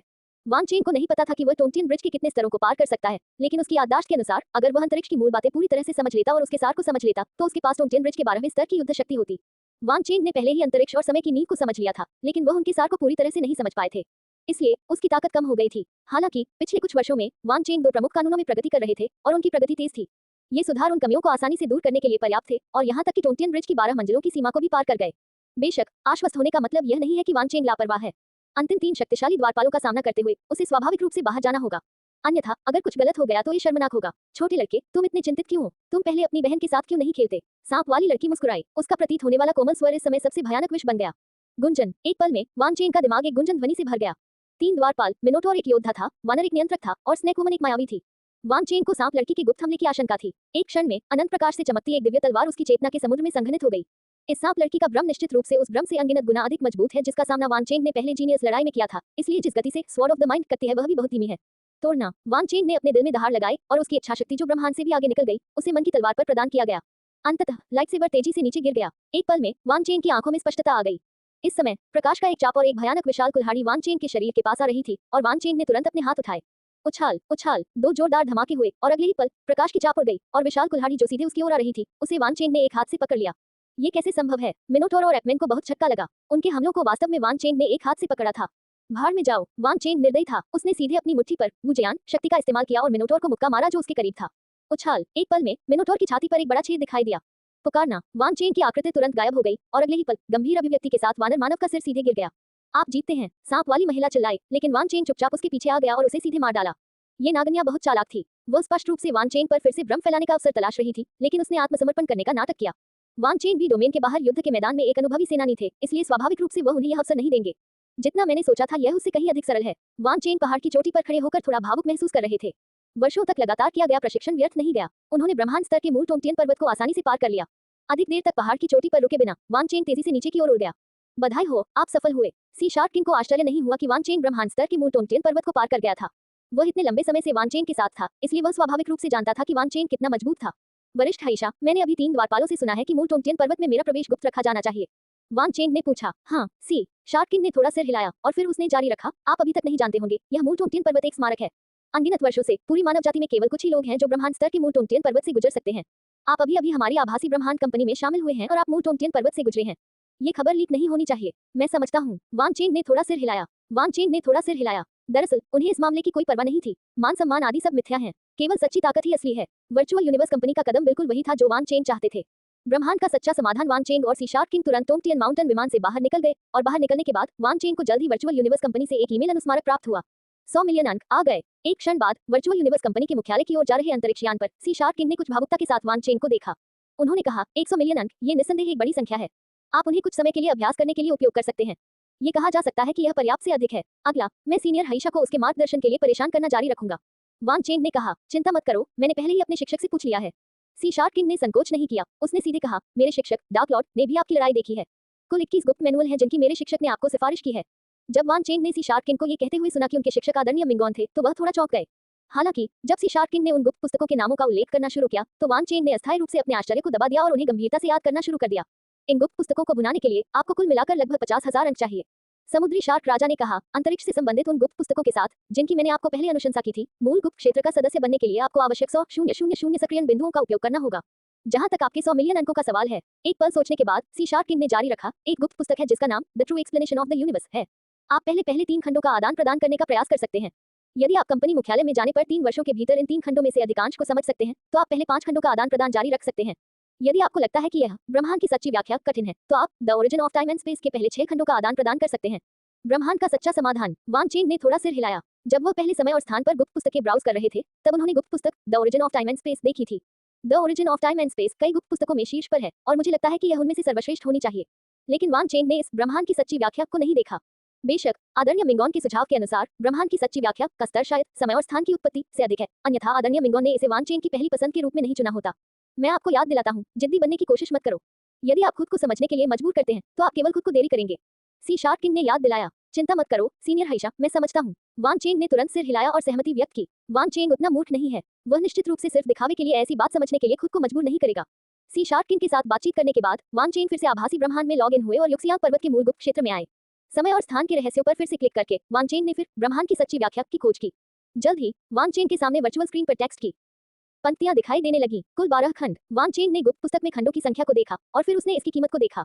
ब्रह्मांड की सच्ची व्याख्या खंड 1 अंक ब्रह्मांड की सच्ची व्याख्या के पहले 2 खंड 10 अंक ब्रह्मांड की सच्ची व्याख्या के पहले 3 खंड 100 मिलियन अंक की सच्ची व्याख्या के प्रथम 4 पक्ष ब्रह्मांड 1000 मिलियन अंक ब्रह्मांड की सच्ची व्याख्या के पहले 10 खंड 10 ट्रिलियन पॉइंट ब्रह्मांड की सच्ची व्याख्या के पहले 11 खंड ब्रह्मांड की सच्ची व्याख्या के पहले 12 खंड। पहले 5 खंडों के लिए 100 मिलियन अंकों की आवश्यकता है। 11वें खंड के बाद से मैं मूल्य भी नहीं देख सकता। वान चेन ने ठंडी हवा की सांस ली। ये गुप्त पुस्तक शक्तिशाली है या नहीं, यह एक और मामला है। ये वास्तव में महंगा है। वान चेन ने गुप्त रूप से अपने दिल में सिर हिलाया और बिना किसी हिचकिचाहट के उन्होंने ब्रह्मांड की सच्ची व्याख्या के पहले 3 खंडों के बदले में सीधे 10 अंक खर्च किए। आभासी ब्रह्मांड में गुप्त पुस्तकों का आदान प्रदान बहुत सुविधाजनक है। वान चेन द्वारा ऑर्डर देने के कुछ समय बाद वर्चुअल यूनिवर्स कंपनी के कर्मचारियों ने वान चेन की जागीर में 3 बड़ी किताबें पहुंचाई जो एक व्यक्ति जितनी लंबी थी। यह एक ही बार में पूरा हो जाने का एहसास था। धीरे धीरे वान चेन को कुछ सुराग मिले और इस समय वान चेन को कुछ पता चला और उसका चेहरा थोड़ा बदल गया। ये ब्रह्मांड के अराजकता स्मारक जैसा लगता है। यह विचार वान चेन के दिमाग में कौंधा और साथ ही उन्होंने the true explanation of the universe के खंड को पलटना जारी रखा। बहुत दिनों बाद ये सच है। वान चेन ने मन ही मन सिर हिलाया। वह 10 वर्षों से अधिक समय से ब्रह्मांड के कैस स्मारक को देख रहे हैं और इससे काफी परिचित हैं। वान चेन की राय में ये पुस्तक ब्रह्मांड की सच्ची व्याख्या ब्रह्मांड के कैस स्मारक का एक सुपर डबल उन्नत संस्करण है। ये दोनों समय और स्थान के नियमों का विश्लेषण करते हैं, लेकिन ब्रह्मांड की सच्ची व्याख्या इसे अधिक रहस्यमय और गहन तरीके से करती है। इस तरह से समय और स्थान का विश्लेषण करना वास्तव में समझना अधिक कठिन है, लेकिन समय और स्थान की प्रकृति की इसकी व्याख्या निस्संदेह अधिक व्यापक और गहन है। इस ब्रह्मांड की सच्ची व्याख्या में समय और स्थान के नियमों को लागू करने की कई गुप्त विधियां शामिल हैं और ये गुप्त विधियां अद्भुत हैं। वह जागीर में घास पर खड़ा था और ब्रह्मांड की सच्ची व्याख्या के 3 खंडों को पलट रहा था जिन्हें उसने पृष्ठ दर पृष्ठ प्राप्त किया था। वान चेन इतना तल्लीन था कि जागीर के नौकरों ने उसे परेशान करने की हिम्मत नहीं की। पलक झपकते ही 9 महीने बीत गए। इस समय वान चेन ने ब्रह्मांड की सच्ची व्याख्या के तीसरे खंड के अंतिम पृष्ठ को पलट दिया। पन्ने के पीछे कुछ भी नहीं था जिससे अंततः वह जाग गया। इस समय वान चेन के दिमाग में अनगिनत विचार कौंध गए। आज से पहले उसे हमेशा लगता था कि गुप्त तकनीक वुजियान जिसे बनाने में उसने बहुत मेहनत की थी वह पहले से ही बहुत अच्छी थी, लेकिन अब वान चेन बस इतना कहना चाहता था, बकवास। वास्तव में ब्रह्मांड की सच्ची व्याख्या के पहले 3 खंड कानूनों के स्तर के मामले में बहुत ऊंचे नहीं है। इन 3 खंडों में वर्णित सभी सामग्री समय और स्थान का संपूर्ण आधार मात्र है। हालांकि अलग अलग तरीकों से उपयोग किए जाने पर एक ही कानून का पूरी तरह से अलग प्रभाव होगा। इस पुस्तक ब्रह्मांड की सच्ची व्याख्या में निहित समय और स्थान की सभी गुप्त तकनीकों ने कानूनों को उनके चरम पर पहुंचा दिया है। इन सभी तरीकों ने वान चेन को आश्चर्यचकित कर दिया। वुजियान को बदलना होगा, एक बड़ा परिवर्तन। वान चेन ने अपना मन बना लिया। मुख्यालय पर आगमन वुजियान का नवीनीकरण एक बहुत बड़ी परियोजना होगी। हालांकि वान चेन ने अपने मन में एक निर्णय ले लिया है, लेकिन वह इसे तुरंत शुरू करने की जल्दी में नहीं है।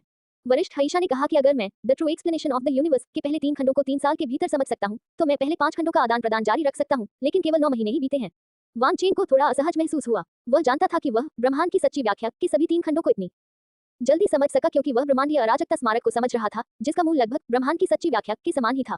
यदि उन्होंने ब्रह्मांड में अराजकता के स्मारक को पहले नहीं समझा होता, तो वान चेन ने अनुमान लगाया कि उन्हें ब्रह्मांड की सच्ची व्याख्या के पहले 3 खंडों को समझने में अब की तुलना में कम से कम दोगुना समय लगेगा। हालांकि यह वान चेन का मूल नहीं था। संयोग से ब्रह्मांड के कैस स्मारक को जब्त करने का इरादा था और उसने वास्तव में इसे उद्देश्य पर नहीं किया था, लेकिन अंतिम विश्लेषण में यह अभी भी वह था जिसने ऐसा किया था, इसलिए निश्चित रूप से वह इस समय थोड़ा असहज महसूस कर रहा था।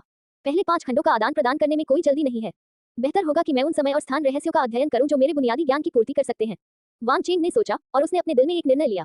समय बीतता गया और जल्द ही 1 और साल बीत गया। इस समय वान चेन ने अंततः ब्रह्मांड की सच्ची व्याख्या के पहले 5 खंडों का आदान प्रदान किया है। हालांकि वान चेन ने the true explanation of the universe के पहले 5 खंडों का आदान प्रदान पहले 3 खंडों को समझने की तुलना में पूरे 1 साल बाद किया, फिर भी इसने सी शार्क किंग की पूछताछ को आकर्षित किया। हालांकि वान चेन को इस समय चिंता करने की कोई बात नहीं थी। अपनी प्रतिभा के दम पर उनके लिए ब्रह्मांड की सच्ची व्याख्या के पहले 3 खंडों को 1 वर्ष और 9 महीने में समझना सामान्य बात थी। बेशक वान चेन को जो महसूस हुआ वह बहुत सामान्य था, सी शार्क किंग को यह बहुत अविश्वसनीय लगा। वास्तव में ब्रह्मांड की सच्ची व्याख्या प्रतिभावान लोगों के लिए कोई गुप्त पुस्तक नहीं थी। ये वास्तव में कुछ ऐसा था जिसका अध्ययन केवल कुछ अमर राजा या यहाँ तक कि आदरणीय लोग ही कर सकते थे। The true explanation of the universe के पहले 5 खंडों में उन सभी बिंदुओं का उपयोग किया गया था जो वान चेन ने ब्रह्मांड स्तरीय मूल टोंगटियन पर्वत को पार करने से प्राप्त किए थे, लेकिन वान चेन को लगा कि उन्होंने बहुत बड़ा लाभ कमाया है। इससे पहले वान चेन ने समय और स्थान के नियमों को 3 तरीकों से समझा था: गुप्त पुस्तक, dance of time and space गुप्त पुस्तक, chasing stars in the rain और the Cass monument of the universe. अब इस ब्रह्मांड की सच्ची व्याख्या ने समय और स्थान का नृत्य और बारिश में सितारों का पीछा करना को पूरी तरह से बदल दिया है। इस बात को समझना बहुत कठिन है, लेकिन एक बार जब आप इसे समझ लेंगे तो इसमें समय और स्थान के नियमों की व्याख्या इतनी स्पष्ट हो जाती है। ब्रह्मांड के कैस स्मारक की अपनी समझ के साथ इस ब्रह्मांड की सच्ची व्याख्या के माध्यम से वान चेन ने महसूस किया कि जिस गति से वह समय और स्थान के नियमों को समझ रहे थे वह एक नए स्तर पर पहुंच गई थी। वान चेन बस इतना कहना चाहता था, अद्भुत। हालांकि वान चेन का ज्ञान कितना भी महान क्यों न हो, अंततः उसका अंत हो जाएगा। The true explanation of the universe के पहले 5 खंडों का आदान प्रदान करने के बाद 1 वर्ष से अधिक समय तेजी से बीत गया।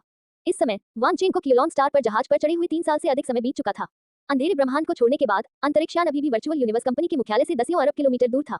हालांकि अंतरिक्षयान के पोर्टल के पास खड़े वान चेन मुख्यालय को स्पष्ट रूप से देख सकते थे। ये कुछ भी नहीं है, मुख्यालय बहुत बड़ा है। यह एक अत्यंत विशाल महाद्वीप था। महाद्वीप के ऊपर तारे और ग्रह विशेष पथ पर घूम रहे थे। हालांकि जो तारे सामान्य परिस्थितियों में इतने विशाल लगते थे वे अब इस महाद्वीप के सामने तिल के बीज जितने छोटे दिखते हैं। ये हमारी वर्चुअल यूनिवर्स कंपनी का मुख्यालय महाद्वीप है। इसका व्यास लगभग 10 प्रकाश वर्ष है। वान चेंग के बगल में सी शार्क किंग की आवाज सुनाई दी। ये बहुत बड़ा है, वान चेंग ने चिल्लाकर कहा। बाहरी उल्कापिंड बैट आदि सहित पूरे सौरमंडल का व्यास केवल 1 प्रकाश वर्ष है। यदि केवल प्रमुख ग्रहों की कक्षाओं की गणना की जाए तो इसका व्यास 1 प्रकाश वर्ष से भी बहुत छोटा है। हालांकि इस महाद्वीप का आकार 10 प्रकाश वर्ष है। इस महाद्वीप का क्षेत्रफल जीवन वाले अनगिनत ग्रहों के क्षेत्रफल के बराबर है। ये बहुत बड़ा है, लेकिन आप इसे पहली बार देख रहे हैं, इसलिए आपको झटका लगेगा। जब आप इसे अधिक बार देखेंगे तो ये बहुत सामान्य लगेगा, सी शार्क किंग ने कहा। और फिर उसने जारी रखा, जब अंतरिक्ष यान बाद में मुख्यालय में प्रवेश करेगा तो मेरा मिशन पूरा हो जाएगा। यदि आपको भविष्य में कोई समस्या हो तो आप मुझे आभासी ब्रह्मांड में पा सकते हैं। आपकी मदद के लिए धन्यवाद सीनियर हाइशा। वान चेंग ने ज्यादा कुछ नहीं कहा। कुछ बातें ध्यान में रखी जा सकती हैं और अधिक कहना बेमानी है। हाँ, कड़ी मेहनत करो। मैं उस दिन का इंतजार कर रहा हूँ जब आपकी प्रसिद्धि पूरे ब्रह्मांड में गूंजेगी। सी शार्क किंग हंसा और फिर वह वान चेंग के पास गायब हो गया। वान चेंग ने कुछ नहीं कहा। सी शार्क किंग ने ये कहा, ऐसा लगा कि वह बहुत अच्छा था उस पर विश्वास। आखिरकार पूरे ब्रह्मांड में अपना नाम रोशन करना कोई ऐसी चीज नहीं थी जो आम लोग कर सकते थे। यहाँ तक कि स्वयं सी शार्क किंग भी उस स्तर तक पहुंचने से बहुत दूर था। वान चेंग ने थोड़ा सिर हिलाया। वह जानता था कि उसे अगले 30 वर्षों तक मूल ब्रह्मांड में ही रहना होगा। यदि वह शमीर को दोबारा देखना चाहता है तो उसे बाद में मूल गुप्त क्षेत्र में होना होगा। इसके अलावा प्रारंभिक ब्रह्मांड में समय का प्रवाह मूल ब्रह्मांड की तुलना में 3 गुना अधिक धीमा है। प्रारंभिक ब्रह्मांड में 30 साल मूल ब्रह्मांड में लगभग 100 साल के बराबर है। लेकिन ये कुछ भी नहीं है। वान चेंग को बाहरी दुनिया में कुछ चिंताएं हैं। पलक झपकते ही 100 साल बीत गए। शमीर के जाने के बाद वान चेंग का नेतृत्व 1 दर्जन से अधिक आभासी ब्रह्मांड स्टाफ सदस्यों ने एक बड़े अंडाकार हॉल में किया। हॉल में एक सुंदर वातावरण था और जब वान चेंग पहुंचे तो जीनियस लड़ाई में शीर्ष 1000 में प्रवेश करने वाले अधिकांश लोग पहले से ही यहाँ इंतजार कर रहे थे। इस समय लुओ फेंग, जो अभी अभी यहाँ आए थे, ने वान चेंग की ओर हाथ हिलाया। वान चेंग मुस्कुराए और बिना किसी हिचकिचाहट के आगे बढ़ गए। प्रारंभिक ब्रह्मांड में प्रवेश। वान चेंग, बहुत दिनों से मुलाकात नहीं हुई। उद्धरण चिन्ह। लुओ फेंग के साथ रोम, जून और वू का थे। जब वान चेंग आए तो उन्होंने एक के बाद एक उनका अभिवादन किया और वान चेंग ने स्वाभाविक रूप से जवाब दिया। हालांकि हर कोई पिछले 3 वर्षों से अपने संबंधित अंतरिक्ष यान पर यात्रा कर रहा है, हर कोई आभासी ब्रह्मांड में युक्सियांग पर्वत में रहता है, इसलिए वे कभी कभी एक दूसरे को वहां देख सकते हैं। वान चेंग के लिए भी यही बात लागू होती है। 9 महीनों के अलावा जब वह the true explanation of the universe के पहले 3 खंडों के प्रति जुनूनी थे, उसके बाद वह कई बार जीनियस बैटल में अन्य लोगों से भी मिले। वे कुछ देर तक बातें करते रहे और अचानक बुका ने फुसफुसाकर कहा, वान चेंग, बुलान को देखो। उद्धरण चिन्ह। वान चेंग ने कुछ नहीं कहा। उसे बिना देखे ही पता चल गया कि बुलन उसे घूर रहा है। ये लड़का हमेशा वान चेंग को चुनौती देना चाहता है, लेकिन वान चेंग के पास उसके साथ खेलने का समय नहीं है। बस देखते रहो, वैसे भी यह कोई बड़ी बात नहीं है। सौभाग्य से आपका पुराना प्रेमी अभी तक नहीं आया है, अन्यथा जब उसने बुलन को आपकी ओर इस तरह देखते देखा तो वह चिंतित हो जाती। बुका हंसा। मुझे पुरुष पसंद नहीं है, इसमें कोई संदेह नहीं है, वान चेंग ने अवाक होकर कहा। फिर उन्होंने आगे कहा, इसके अलावा मेरा पुराना प्रेमी कौन है? जियो मिंग नाम का लड़का। क्या आप ये कहने की हिम्मत करते हैं कि आपका एक दूसरे से कोई लेना देना नहीं है? वूका ने पूछा। दोस्त समझे? वान चेंग ने पूछा। हाँ, वान चेंग, तुम्हें लुओ फैंग से सीखना होगा। मैंने सुना है कि उसका बेटा लगभग वयस्क हो गया है। वूका ने लुओ फैंग की ओर आंख मारते हुए कहा। पहले से ही 10 साल का। लुओ फैंग ने हल्की सी मुस्कान के साथ कहा। बेशक, इसे स्वीकार करने में कुछ भी गलत नहीं है। वह पहले से ही 30 वर्ष से अधिक का है, तो इसे क्या फर्क पड़ता है कि उसका बेटा लगभग वयस्क है? केवल वूका जैसा मन का सितारा जो 100 साल से अधिक पुराना है और अभी भी खुद को एक बच्चा समझता है, को यह अजीब लगेगा। समय गुजर जाता है। वान चेंग ने हल्की आह भरी। वान चेंग के आने के कई घंटे बाद जीनियस लड़ाई में मुख्य परत में प्रवेश करने वाले जीनियस एक के बाद एक पहुंचे। बाद में सभी लोग एक अमर के नेतृत्व में एक खुली जगह पर आए। यहीं पर लगभग 10,000 मीटर ऊंचा एक विशाल महल खड़ा था। जब आकृति घूमी तो सभी प्रतिभाओं ने तुरंत पहचान लिया कि यह रिवरेंड डार्क लॉर्ड था, जिसने पहले आभासी ब्रह्मांड में प्रतिभा लड़ाई की अध्यक्षता की थी। हालांकि आभासी ब्रह्मांड की तुलना में वास्तविकता में डार्क लॉर्ड की शक्ति अनगिनत गुना अधिक भयानक है। वह बस वही खड़ा है और ऐसा लगता है जैसे अनंत दबाव नीचे आ रहा है, जिससे लोगों के लिए प्रतिरोध के बारे में सोचना मुश्किल हो रहा है। आदरणीय मिंगन ने वान चेंग की ओर देखा, लेकिन फिर उन्होंने दूसरी ओर देखा। उसी समय आदरणीय मिंगन ने ये भी कहा, अगला मैं तुम्हें प्रारंभिक ब्रह्मांड में ले जाऊंगा। इस समय डार्क लॉर्ड ने अपना हाथ लहराया और एक पल में महल के ऊपर प्रकाश का एक पुल दिखाई दिया, जिसने तुरंत सभी प्रतिभाओं को कवर कर लिया। एक पल में सभी प्रतिभाएं जहां थी वहीं गायब हो गईं। जब सभी दोबारा सामने आए तो वे बेहद खाली हॉल में पहुंचे थे। हर कोई बड़ी उत्सुकता से चारों ओर देख रहा था और वान चेंग कोई अपवाद नहीं था। वान चेंग ने अनुमान लगाया कि यह महल प्रकार या उड़ने प्रकार का खजाना होना चाहिए, लेकिन उन्हें नहीं पता था कि यह था या नहीं सबोच खजाना या बहुमूल्य खजाना। इसी समय इस विशाल हॉल का परिवेश पारदर्शी होने लगा और बाहर का दृश्य अचानक सबकी आंखों के सामने आ गया। यह एक ऐसा मार्ग था जिसमें अनगिनत रंग प्रतीत होते थे। हालांकि इससे पहले कि हर कोई करीब से देख पाता, अगले ही पल अचानक एक बेहद अजीब दबाव उन पर आ गया। उछाल। यह ऐसा था मानो अचानक उनके दिलों पर हथौड़े से वार हो गया हो। सैकड़ों लोग तुरंत गिर पड़े और जो लोग खड़े थे उनमें से अधिकांश की दृष्टि धुंधली हो गई और वे स्पष्ट रूप से नहीं देख सके कि बाहर क्या है। भीड़ के बीच एकमात्र व्यक्ति जो बेहतर है वह वान चेंग हो सकता है। हालांकि उसका भौतिक आधार केवल लौकिक स्तर पर है, फिर भी उसका क्षेत्र ऊंचा है और इन दबावों के प्रति उसका प्रतिरोध कमजोर नहीं है। वान चेंग ने दबाव और भ्रम को सहते हुए चारों ओर देखा। वह प्रकाश पर्दा जो अनंत दीप्ति वाला प्रतीत होता था, लगातार चमक रहा था। ये स्पष्ट था कि वे तेज गति से आगे बढ़ रहे थे। जैसे जैसे आसपास की रोशनी टिमटिमाती रही, वान चेंग को महसूस हुआ कि उसका मूल शरीर और उसका क्लोन तेज गति से एक दूसरे से दूर हो रहे थे। यहाँ का प्रत्येक सेकंड मूल ब्रह्मांड में 1 वर्ष की यात्रा के बराबर प्रतीत होता था। अच्छी खबर यह थी कि क्लोन और मूल शरीर के बीच संबंध हमेशा स्पष्ट था, कमजोर होने का कोई संकेत नहीं था। इस समय सभी प्रतिभाओं पर पड़ने वाला भारी दबाव और भ्रम आखिरकार गायब हो गया और बाहर का दृश्य भी काफी हद तक बदल गया। ठीक है, हम यहाँ हैं। डार्क लॉर्ड की आवाज सभी प्रतिभाओं के दिलों में गूंज उठी। हम अभी एक ब्रह्मांडीय चैनल से गुजरे हैं। प्रारंभिक ब्रह्मांड और हमारे ब्रह्मांड के बीच समय की गति अलग अलग है, इसलिए आप असहज महसूस करते हैं। अब सब कुछ खत्म हो गया है। आखिरकार यह खत्म हो गया। जीनियस डर के मारे एक एक करके जमीन से रेंगते हुए ऊपर आए। अभी का एहसास वास्तव में बेहद असहज था। क्या ये प्रारंभिक ब्रह्मांड का दृश्य है? शून्य में वे कौन सी दरारें हैं? वे सचमुच रहस्यमय लगती हैं। प्रत्येक प्रतिभावान अपने परिवेश के बारे में जिज्ञासा से भरा हुआ था। आदरणीय मिंगन स्पष्ट करना नहीं चाहते थे। उसने तेजी से आगे बढ़ने के लिए बस महल के खजाने को नियंत्रित किया। हालांकि आदरणीय मिंगन ने बात नहीं की। इसके बजाय अमर, जो आदरणीय मिंगन को देखने के लिए कई प्रतिभाओं को लाया था, ने मूल ब्रह्मांड और जिस ब्रह्मांड में वे रहते थे उसके बीच अंतर और साथ ही मूल ब्रह्मांड के विभिन्न लाभों को समझाने के लिए अपना मुंह खोला। कई प्रतिभाएं स्तब्ध रह गईं और वान चेन भी ऐसा लग रहा था जैसे वह ध्यान से सुन रहा हो। वान चेन इस अमर ब्रह्मांड की तुलना में मूल ब्रह्मांड के बारे में और भी अधिक जानता था। उदाहरण के लिए, ये वास्तव में एक छोटा ब्रह्मांड था जिसका जन्म मूल पूर्वज के सच्चे देवता बनने के बाद हुआ था। उसी समय प्रारंभिक ब्रह्मांड में कैस सिटी लॉर्ड लगभग हर चीज को देख सकता है। मुझे आश्चर्य है कि क्या कैस सिटी का भगवान अभी मुझे घूर रहा है, वान चेन ने मन में सोचा। ऐसा नहीं है कि वान चेन संदिग्ध है। जहां तक वह जानता है, मानव जाति प्रत्येक पीढ़ी की प्रतिभाओं को कुछ समय के लिए प्रारंभिक ब्रह्मांड में रहने की अनुमति क्यों देती है, इसका उद्देश्य न केवल प्रतिभाओं को एक ठोस नींव रखने में मदद करना है, बल्कि यह पता लगाना भी है कि क्या प्रतिभाओं के बीच कोई विदेशी जासूस है। और यह जांच कैस सिटी के भगवान पर निर्भर करती है। मूल ब्रह्मांड में कैस सिटी लॉर्ड सभी छिपी हुई चीजों को देख सकता था, यहाँ तक कि आत्मा के सार को भी। यदि यह एक जासूस था, तो चाहे वह कितना भी भेष में क्यों न हो, वह कैस सिटी लॉर्ड की पकड़ से बच नहीं सकता था। बेशक ये सब कुछ एक निश्चित सीमा के भीतर होना चाहिए, अन्यथा पिछली बार चांस कैप्चर सिस्टम सीधे कॉस्मिक कैस स्मारक को यहाँ से नहीं ले जा पाता। जरा देखो, मैं एक सभ्य इंसान हूँ और मैं इससे बिल्कुल भी नहीं डरता, वान चेन ने अपने दिल में गुप्त रूप से सोचा। यह अराजकता का शहर है, आप लोग अपना ख्याल रखें, डार्क लॉर्ड ने कहा, और फिर एक अंतरिक्ष लहर चमकी और हर कोई एक पल में महल के बाहर दिखाई दिया। हर कोई, मैं कैस सिटी का स्वागत दूत हूँ। आगंतुक ने काला वस्त्र पहना हुआ था और उसका सिर हरे रंग की पपड़ियों से ढका हुआ था। उन्होंने मुस्कुराते हुए कहा, यह अराजक शहर बहुत लंबे समय से अस्तित्व में है, यहाँ तक कि अधिकांश ब्रह्मांडीय देशों से भी अधिक समय से।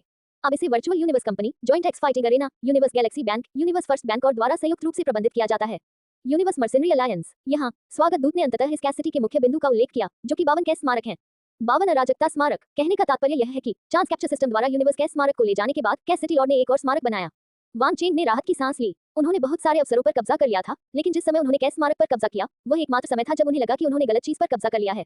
अब जब वान चेन ने सुना कि कैस सिटी में कैस स्मारकों की संख्या 52 कर दी गई है, तो उन्हें स्वाभाविक रूप से थोड़ी राहत महसूस हुई। इस समय स्वागत करने वाला दूत कई प्रतिभाओं को एक बहुत लंबे गलियारे में लाया। गलियारे के दोनों ओर कुल 52 पेंटिंग्स थीं। यहाँ प्रत्येक चित्र एक अराजकता स्मारक का प्रतिनिधित्व करता है। इन तस्वीरों को देखने के लिए आपके पास आधे घंटे का समय है, और फिर आप जो कैस स्मारक चाहते हैं उसे चुनें। गलियारे के बिल्कुल अंत में खड़े स्वागत दूत ने कहा। ये सुनने के बाद कई प्रतिभावानों को बिल्कुल भी संकोच नहीं हुआ और वे एक एक कर तस्वीरें देखने लगे। इस समय वान चेन कोई अपवाद नहीं था। वह अराजकता स्मारकों का प्रतिनिधित्व करने वाले चित्रों को भी ध्यान से देख रहा था। विशाल कुल्हाड़ी अराजकता स्मारक और उस पर कुल्हाड़ी के निशान स्वर्ग और पृथ्वी की सच्चाई से भरे हुए प्रतीत होते हैं, जिससे लोग अनायास ही इसका पता लगाना चाहते हैं। माँ और पूर्वज का अराजकता स्मारक, हॉटमा का अराजकता स्मारक। वान चेन तस्वीरें देखता रहा और मन ही मन सोचता रहा। अब मेरे पास दो विकल्प हैं। एक है ब्रह्मांड के अराजकता स्मारक को चुनना जारी रखना, और दूसरा है ब्रह्मांड के अराजकता स्मारक के अलावा किसी अन्य अराजकता स्मारक को चुनना। समझ के लिए दोनों एक दूसरे की पूरक हैं। धीरे धीरे समय बीतता गया और देखते ही देखते आधा घंटा बीत गया। समय समाप्त हो गया है। आप कौन सा कैस स्मारक चुनते हैं? मैं इसे रिकॉर्ड कर लूंगा। उस दूत की आवाज जिसने उसे प्राप्त किया था सभी के कानों में पड़ी। प्रत्येक अराजकता स्मारक गहरा और रहस्यमय है। हालांकि मुझमें उच्च प्रतिभा है, फिर भी अपने दिमाग को दो चीजों में बांटना वर्जित है। बेहतर होगा कि मैं यूनिवर्स कैस स्मारक पर ध्यान केंद्रित करूं, वान चेन ने मन ही मन सोचा। वास्तव में 52 कैस्टेल इस कैस शहर में हैं, लेकिन कुछ लोग एक ही समय में 2 कैस्टेल को समझना पसंद करते हैं। ये बहुत कुछ बता रहा है। हालांकि वान चेन ने सोचा कि उनकी प्रतिभा सामान्य लोगों से कहीं अधिक है, लेकिन वह अहंकारी नहीं थे, इसलिए अंत में उन्होंने सुरक्षित रास्ता चुना और यूनिवर्स कैस स्मारक में विशेषज्ञता हासिल करने के लिए तैयार हो गए। सिटी लॉर्ड्स हवेली को 2 महलों, आंतरिक और बाहरी महलों में विभाजित किया गया है। बाहरी महल में 52 कैस्टेल हैं और यह खुला भी है। कैस सिटी में आने वाला कोई भी मजबूत व्यक्ति किसी भी समय प्रवेश कर सकता है और बाहर निकल सकता है, लेकिन भीतर का महल अलग है। ये कैस सिटी लॉर्ड का निवास स्थान है और कोई भी बिना अनुमति के वहां पैर रखने की हिम्मत नहीं करता है। जब वान चेन ने अपनी पसंद बनाई, तो आंतरिक महल के भीतर एक उजाड़ दुनिया में गहरे लाल कवच पहने और ड्रैगन आदमी की तरह दिखने वाली एक आकृति ने अदृश्य रूप से सिर हिलाया। दरअसल ये शख्स कोई और नहीं बल्कि कैस सिटी का भगवान है। अधिक सटीक होने के लिए ये कैस सिटी के भगवान के 3 अवतारों में से एक है। वान चेन ने पहले जो अनुमान लगाया था वह गलत नहीं था। जब से उसने प्रारंभिक ब्रह्मांड में प्रवेश किया, कैस सिटी का भगवान उस पर नजर रख रहा था। उसके क्लोन का हर इंच, आत्मा से शरीर तक, कैस सिटी के भगवान द्वारा देखा गया था। 130 मिलियन वर्ष हो गए हैं। डार्क लॉर्ड ने सिर हिलाया और कहा। फिर उसने पूछा, शिक्षक, क्या वान चेन में कुछ गड़बड़ है? आत्मा से शरीर तक, इसमें कोई संदेह नहीं है कि वह एक शुद्ध मानव है। उसकी नींव उसके साथियों से बहुत आगे है। ये किसी विशेष खजाने के कारण होना चाहिए। कैस सिटी के भगवान ने सिर हिलाया। बहुत बढ़िया। अराजकता के भगवान के शब्दों को सुनकर अंधेरे भगवान के चेहरे पर तुरंत राहत की झलक दिखाई दी। साथ ही उन्होंने भावुक होकर यह भी कहा, अब मैं आखिरकार आराम कर सकता हूँ। जब से प्रतिभाओं की लड़ाई शुरू हुई, आदरणीय मिंगन का वान चेन से कोई संपर्क नहीं रहा, लेकिन वास्तव में वह वान चेन पर ध्यान दे रहे थे। वान चेन ने जितना अधिक बुरा प्रदर्शन किया, वह उतना ही अधिक घबरा गया।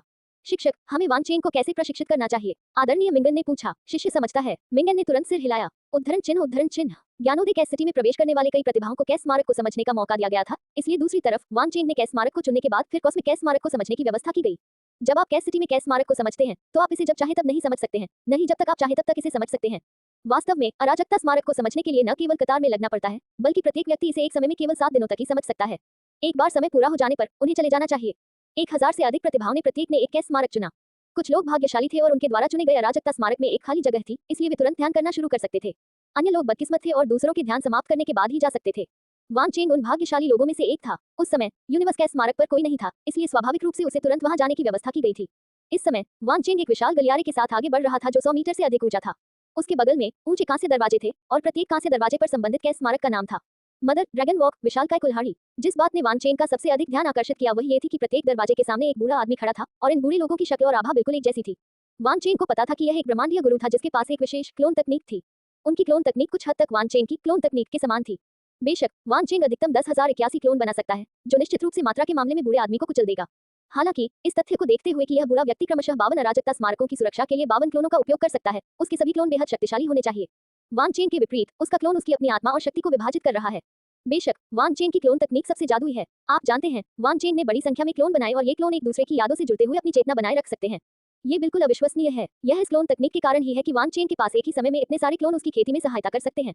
अन्यथा यदि कम क्लोन होते तो ठीक होता, लेकिन यदि बहुत अधिक क्लोन होते तो वह बहुत पहले ही पागल हो गया होता। बेशक सभी तुलनाएं वान चेंग के दिमाग में की गई थी। उन्हें बूढ़े आदमी की क्लोन तकनीक का कोई ज्ञान नहीं था और सब कुछ मूल रूप से वान चेंग के अपने अनुमानों पर निर्भर था। ये कहना कठिन था कि कौन बेहतर था या कौन बुरा। कई लोगों ने सिर हिलाया। कांस्य द्वार पर विशिष्ट शब्द ब्रह्मांड था और वे इसे स्पष्ट रूप से देख सकते थे। सभी ने सिर हिलाया। इसी समय भीड़ में से एक गंजे युवक ने पूछा, वरिष्ठ, हम अभी यहाँ आए हैं और हमारे लिए यहाँ मुफ्त में प्रवेश करने का यही एकमात्र मौका है, तो यहाँ समझने के लिए आने के लिए हमें आगे क्या करने की आवश्यकता है। जब आप वापस जाएं और रहने के लिए जगह चुनें, तो आभासी ब्रह्मांड में टोंटियन ब्रिज में प्रवेश करने के लिए आवेदन करें और समय आने पर आपको बाकी चीजें स्वाभाविक रूप से पता चल जाएंगी। बूढ़ा व्यक्ति स्पष्टतः अधिक कुछ कहने को तैयार नहीं था। ये कहने के बाद उसने अपना हाथ हिलाया और अपने पीछे का दरवाजा खोला। बूढ़े व्यक्ति के ये कहने के बाद सभी प्रतिभाएं बिना किसी हिचकिचाहट के उड़ गईं। वान चेंग, आप और मैं दोनों कॉस्मिक कैस स्मारक चुनते हैं और मैं आपसे आगे निकल जाऊंगा। बोलन ने वान चेंग की ओर देखा और फिर वह बिना किसी हिचकिचाहट के उसमें प्रवेश कर गया। वान चेंग निश्चित रूप से जानते थे कि बोलन द्वारा कॉस्मिक कैस मॉन्यूमेंट को चुनने से वास्तव में उनकी प्रतिभा में देरी हुई, लेकिन वान चेंग का बोलन को मनाने का कोई इरादा नहीं था। दूसरी तरफ वान चेंग ने कांस्य द्वार के पीछे गुप्त कमरे में प्रवेश करने के बाद आसपास का भी अवलोकन किया। गुप्त कक्ष बहुत बड़ा है और इसके अंदर कई अराजक वायु धाराएं हैं। गुप्त कक्ष के मध्य में 100 मीटर ऊंची एक विशाल पत्थर की पट्टिका है। वान चेंग पत्थर की पट्टिका पर बने पैटर्न से बहुत परिचित थे। छठी तस्वीर में अनगिनत घूमती हुई नीली और बैंगनी रेखाएं एक विशाल भंवर का निर्माण करती हैं जो एक ब्लैक होल जैसा दिखता है। सातवीं तस्वीर में भंवर अपने चरम पर ढह गया है और एक काला बिंदु है जो असीम रूप से बड़ा और असीम रूप से छोटा दोनों लगता है। वास्तव में वान चेंग केवल पहली 4 तस्वीरों से ही वास्तविकता बता सकते थे।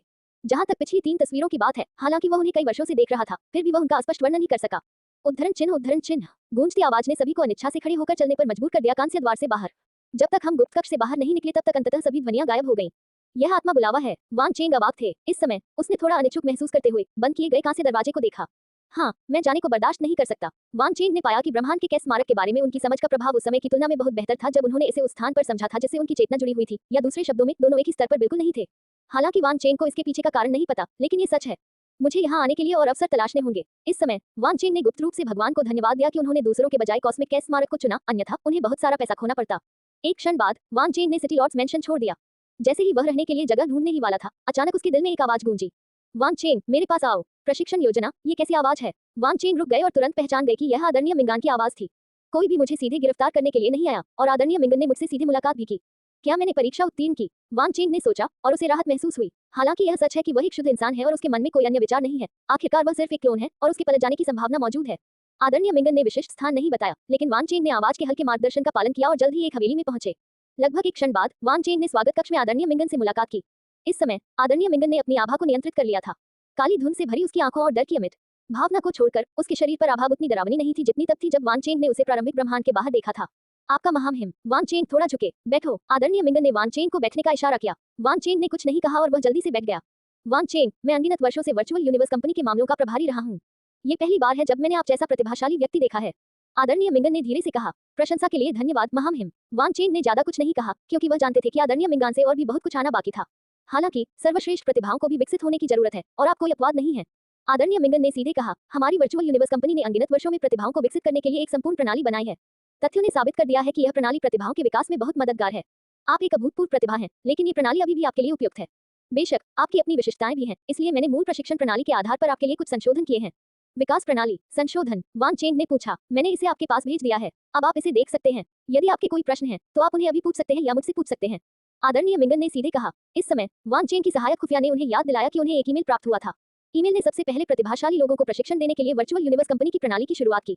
वान चेंग को इसके बारे में पहले से पता था। सीधे शब्दों में कहें तो यूनिवर्स स्तर की प्रतिभाएं सुरक्षा के लिए कंपनी में रहती हैं। डोमेन लॉर्ड स्तर की प्रतिभाओं को विशिष्ट मामलों से निपटने के लिए मानव क्षेत्र में विभिन्न स्थानों पर भेजा जाता है और कार्यों की एक श्रृंखला भी पूरी की जाती है।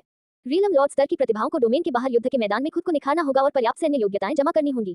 जहां तक अमर प्रतिभा बनने की बात है, प्रशिक्षण योजना खत्म हो चुकी है। आगे क्या करना है ये स्वयं प्रतिभा पर निर्भर करता है। निस्संदेह उपरोक्त केवल एक साधारण कथन है। वास्तव में इस प्रशिक्षण योजना में कई जटिल चीजें हैं, जैसे टोंटियन ब्रिज, ब्रह्म की सागर, अमर अवतार आदि का प्रतिभाओं पर प्रभाव और जिन तरीकों से प्रतिभाएं प्रशिक्षण प्रक्रिया के दौरान अंक प्राप्त कर सकती हैं। ये प्रशिक्षण योजना पहले से ही पूरी हो चुकी है, इसलिए आदरणीय मिंगन ने कहा कि भले ही वान चेन विशेष हो, फिर भी उन्हें इस योजना के अनुसार आगे बढ़ना होगा। योजना में संशोधनों के लिए, चूंकि वान चेन की भविष्य की प्रगति अभी भी अज्ञात थी, आदरणीय मिंगन ने हजारों सूचीबद्ध किए संभावनाएं। उनमें से एक को उदाहरण के तौर पर ले, यदि वान चेन को किसी बाधा का सामना नहीं करना पड़ा होता तो वह तेजी से प्रगति करना जारी रखता। फिर उसे लौकिक स्तर पर पूरी तरह से शांत रहना पड़ा और अधिक ध्यान आकर्षित न करने का प्रयास करना पड़ा। जब वह एक डोमेन मास्टर बन गया तो वह थोड़ा और हाई प्रोफाइल हो सकता था और अपनी कुछ प्रतिभाएं बाहरी दुनिया को दिखा सकता था। जब वह एक क्षेत्र का स्वामी बन गया तो वह खुद को पूरी तरह से जाने दे सकता था। वह कितना हाई प्रोफाइल चाहते थे ये वान चेन पर निर्भर था। हाइशा मेरी शिष्या है, उसने मुझसे कहा कि तुम्हें अपनी प्रतिभा छुपाने में ज्यादा आपत्ति नहीं है। तुम ये भी कह सकते हो कि तुम बहुत सपोर्टिव हो। डार्क लॉर्ड ने वान चेन की ओर देखा और ऐसा कहा। ठीक है, आदरणीय मिंगान ने सिर हिलाया। वास्तव में वान चेन को योजना दिखाने का असली उद्देश्य वान चेन को इसमें गलती नहीं निकालने देना था। आखिरकार वान चेन की वर्तमान दृष्टि और ज्ञान के साथ कुछ चीजों पर उनकी राय होने पर भी वह बेहतर समाधान के बारे में नहीं सोच सकते थे। वान चेन को और अधिक सहयोग देने के लिए आदरणीय मिंगन ने वान चेन को ये योजना दिखाई। आखिरकार ये योजना वान चेन के लिए बनाई गई थी। यदि उसने सहयोग न किया तो सब व्यर्थ हो जाएगा। मैं समझता हूँ। वान चेन ने सीधे सिर हिलाया। धन्यवाद महामहिम। वान चेन ने खड़े होकर सलाम किया और साथ ही उनके दिल में थोड़ी खुशी भी महसूस हुई। वान चेन को पता था कि इस अराजक शहर में कई अमर राजा रहते थे। उन्हें कैस सिटी में उन अमर राजाओं से सलाह मांगने का अवसर मिला। हालांकि किसी अमर राजा से सलाह मांगना किसी ब्रह्मांड आदरणीय से सलाह मांगने जितना अच्छा कैसे हो सकता है। दोनों बिल्कुल भी एक ही स्तर पर नहीं है। आदरणीय मिंगन ने वान चेन को अधिक समय तक नहीं रखा और जल्द ही वान चेन दूसरे की हवेली से बाहर चले गए। मूल ब्रह्मांड में अनेक नियम बाहर प्रकट होते हैं। मूल ब्रह्मांड की तुलना में यहाँ के नियमों को समझना अनगिनत गुना आसान है। यहाँ तक कि कुछ लोग जिन्हें कानूनों की स्पष्ट समझ नहीं है, वे भी इस समय कानूनों को आसानी से समझ सकते हैं। वान चेन, जिनके पास पहले से ही कानूनों की बेहद स्पष्ट समझ है, अब महसूस करते हैं जैसे सभी कानून उनकी पहुंच के भीतर हैं। यदि आप ऐसी बहुमूल्य जगह पर आते हैं और अच्छी तरह से अभ्यास नहीं करते हैं तो ये भगवान के उपहार की बर्बादी होगी। लॉर्ड मिंगन का निवास छोड़ने के बाद वान चेन को जल्द ही कैस सिटी में एक मालिकाहीन छोटी सी इमारत मिली और वह उसमें चले गए। एक क्षण बाद वान चेन ने आभासी ब्रह्मांड में लॉग इन किया और टोंटियन ब्रिज विमान में प्रवेश करने के लिए आवेदन किया। आभासी ब्रह्मांड में टोंटियन ब्रिज विमान एक अत्यंत विशेष अस्तित्व है। यहाँ तो अथाह सागर है, मध्य में 52 बंदरगाहों वाला एक द्वीप है। प्रत्येक बंदरगाह एक पुल से जुड़ा हुआ है जो अनंत दूरी तक ले जाता प्रतीत होता है। और स्वर्ग के ये 52 पुल 52 अराजकता स्मारकों के अनुरूप हैं। इस समय वान चेन की आकृति अचानक टोंटियन ट्याओ विमान के केंद्रीय द्वीप पर एक वर्ग में दिखाई दी। उसने चारों ओर देखा और देखा कि चौक के चारों ओर बड़ी संख्या में प्रतिभाशाली लोग थे जो उसके जैसे ही समूह के थे। इसमें कोई संदेह नहीं है कि इन लोगों ने अभी अभी ब्रह्मांड के अराजकता स्मारक को समझना समाप्त किया था और फिर वे आकाश पुल को तोड़ने के लिए यहाँ आने का इंतजार नहीं कर सकते थे। कैस सिटी में यदि आप कैस स्मारक को समझने का एक नया मौका चाहते हैं तो आप केवल स्काई ब्रिज से गुजर सकते हैं। हर बार जब आप कोई स्तर पार करेंगे तो आपको इसे समझने का मौका मिलेगा। टोंटियन ब्रिज जब वान चेन इधर उधर देख रहा था, अचानक उसके पीछे जियोमेन की आवाज सुनाई दी। वान चेन ने अपना सिर घुमाया और देखा कि कुछ ही दूरी पर जियोमेन उसकी ओर हाथ हिला रहा है। जियोमेन के बगल में एक मादा वानर थी। वान चेन ने संकोच नहीं किया, वह सीधे चला गया। आप लोग बातचीत करें, हम वहां जाकर देखेंगे, वानर महिला ने मुस्कुराते हुए कहा और फिर बहुत सचेत रूप से चली गई। तुम्हारा एक अच्छा दोस्त है, वान चेन ने मुस्कुराते हुए कहा। उसने ये जानबूझकर किया, हम यहाँ और क्या कर सकते हैं? जियोमेन ने अवाक होकर कहा। उसने जारी रखा, आइए अब इस बारे में बात न करें। आप यहाँ इतनी देर से क्यों आए हैं? बोलान, जो आपके साथ कैस स्मारक का अध्ययन कर रहा था, पहले ही टोंटियन ब्रिज पार करके जा चुका है। किसी चीज ने मुझे विलंबित कर दिया। वान चेन ने अपना सिर हिलाया और पूछा, तुम्हारे बारे में क्या? क्या तुमने काम पूरा कर लिया? मैं अभी भी लाइन में इंतजार कर रहा हूँ, लेकिन शायद मैं पहुंच नहीं पाऊंगा।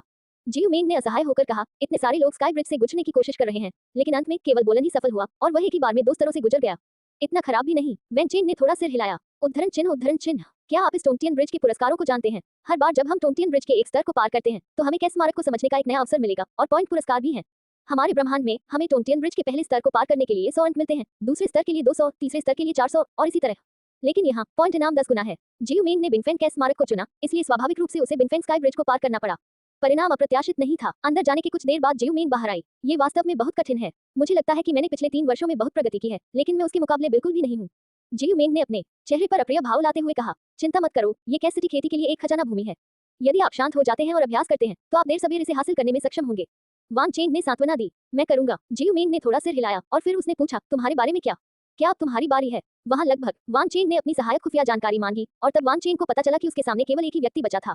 मैं पहले जाऊंगा, वान चेन ने जियोमेन से कहा। मैं आपकी खुशखबरी का इंतजार कर रहा हूँ। जियोमेन ने ज्यादा कुछ नहीं कहा, उसने वान चेन की ओर हाथ हिलाया। उद्धरण चिन्ह उद्धरण चिन्ह। एक क्षण बाद वान चेन यूनिवर्स ब्रिज के बंदरगाह के पास पहुंचे। इसी समय काले वस्त्र पहने और चेहरे पर बिना नाक वाली एक आकृति उसकी ओर चली। यह मैं हूँ, वान चेन ने सिर हिलाया। यदि उसने सही अनुमान लगाया तो यह व्यक्ति इस टोंटियन ब्रिज विमान का संरक्षक बाफिन होना चाहिए। उच्च अधिकारियों ने मुझे सूचित किया है कि आपके द्वारा स्काई ब्रिज तोड़ने के सभी वीडियो गोपनीय रखे जाएंगे, साथ ही यह भी बताया जाएगा कि आपने कितनी मंजिलें तोड़ी।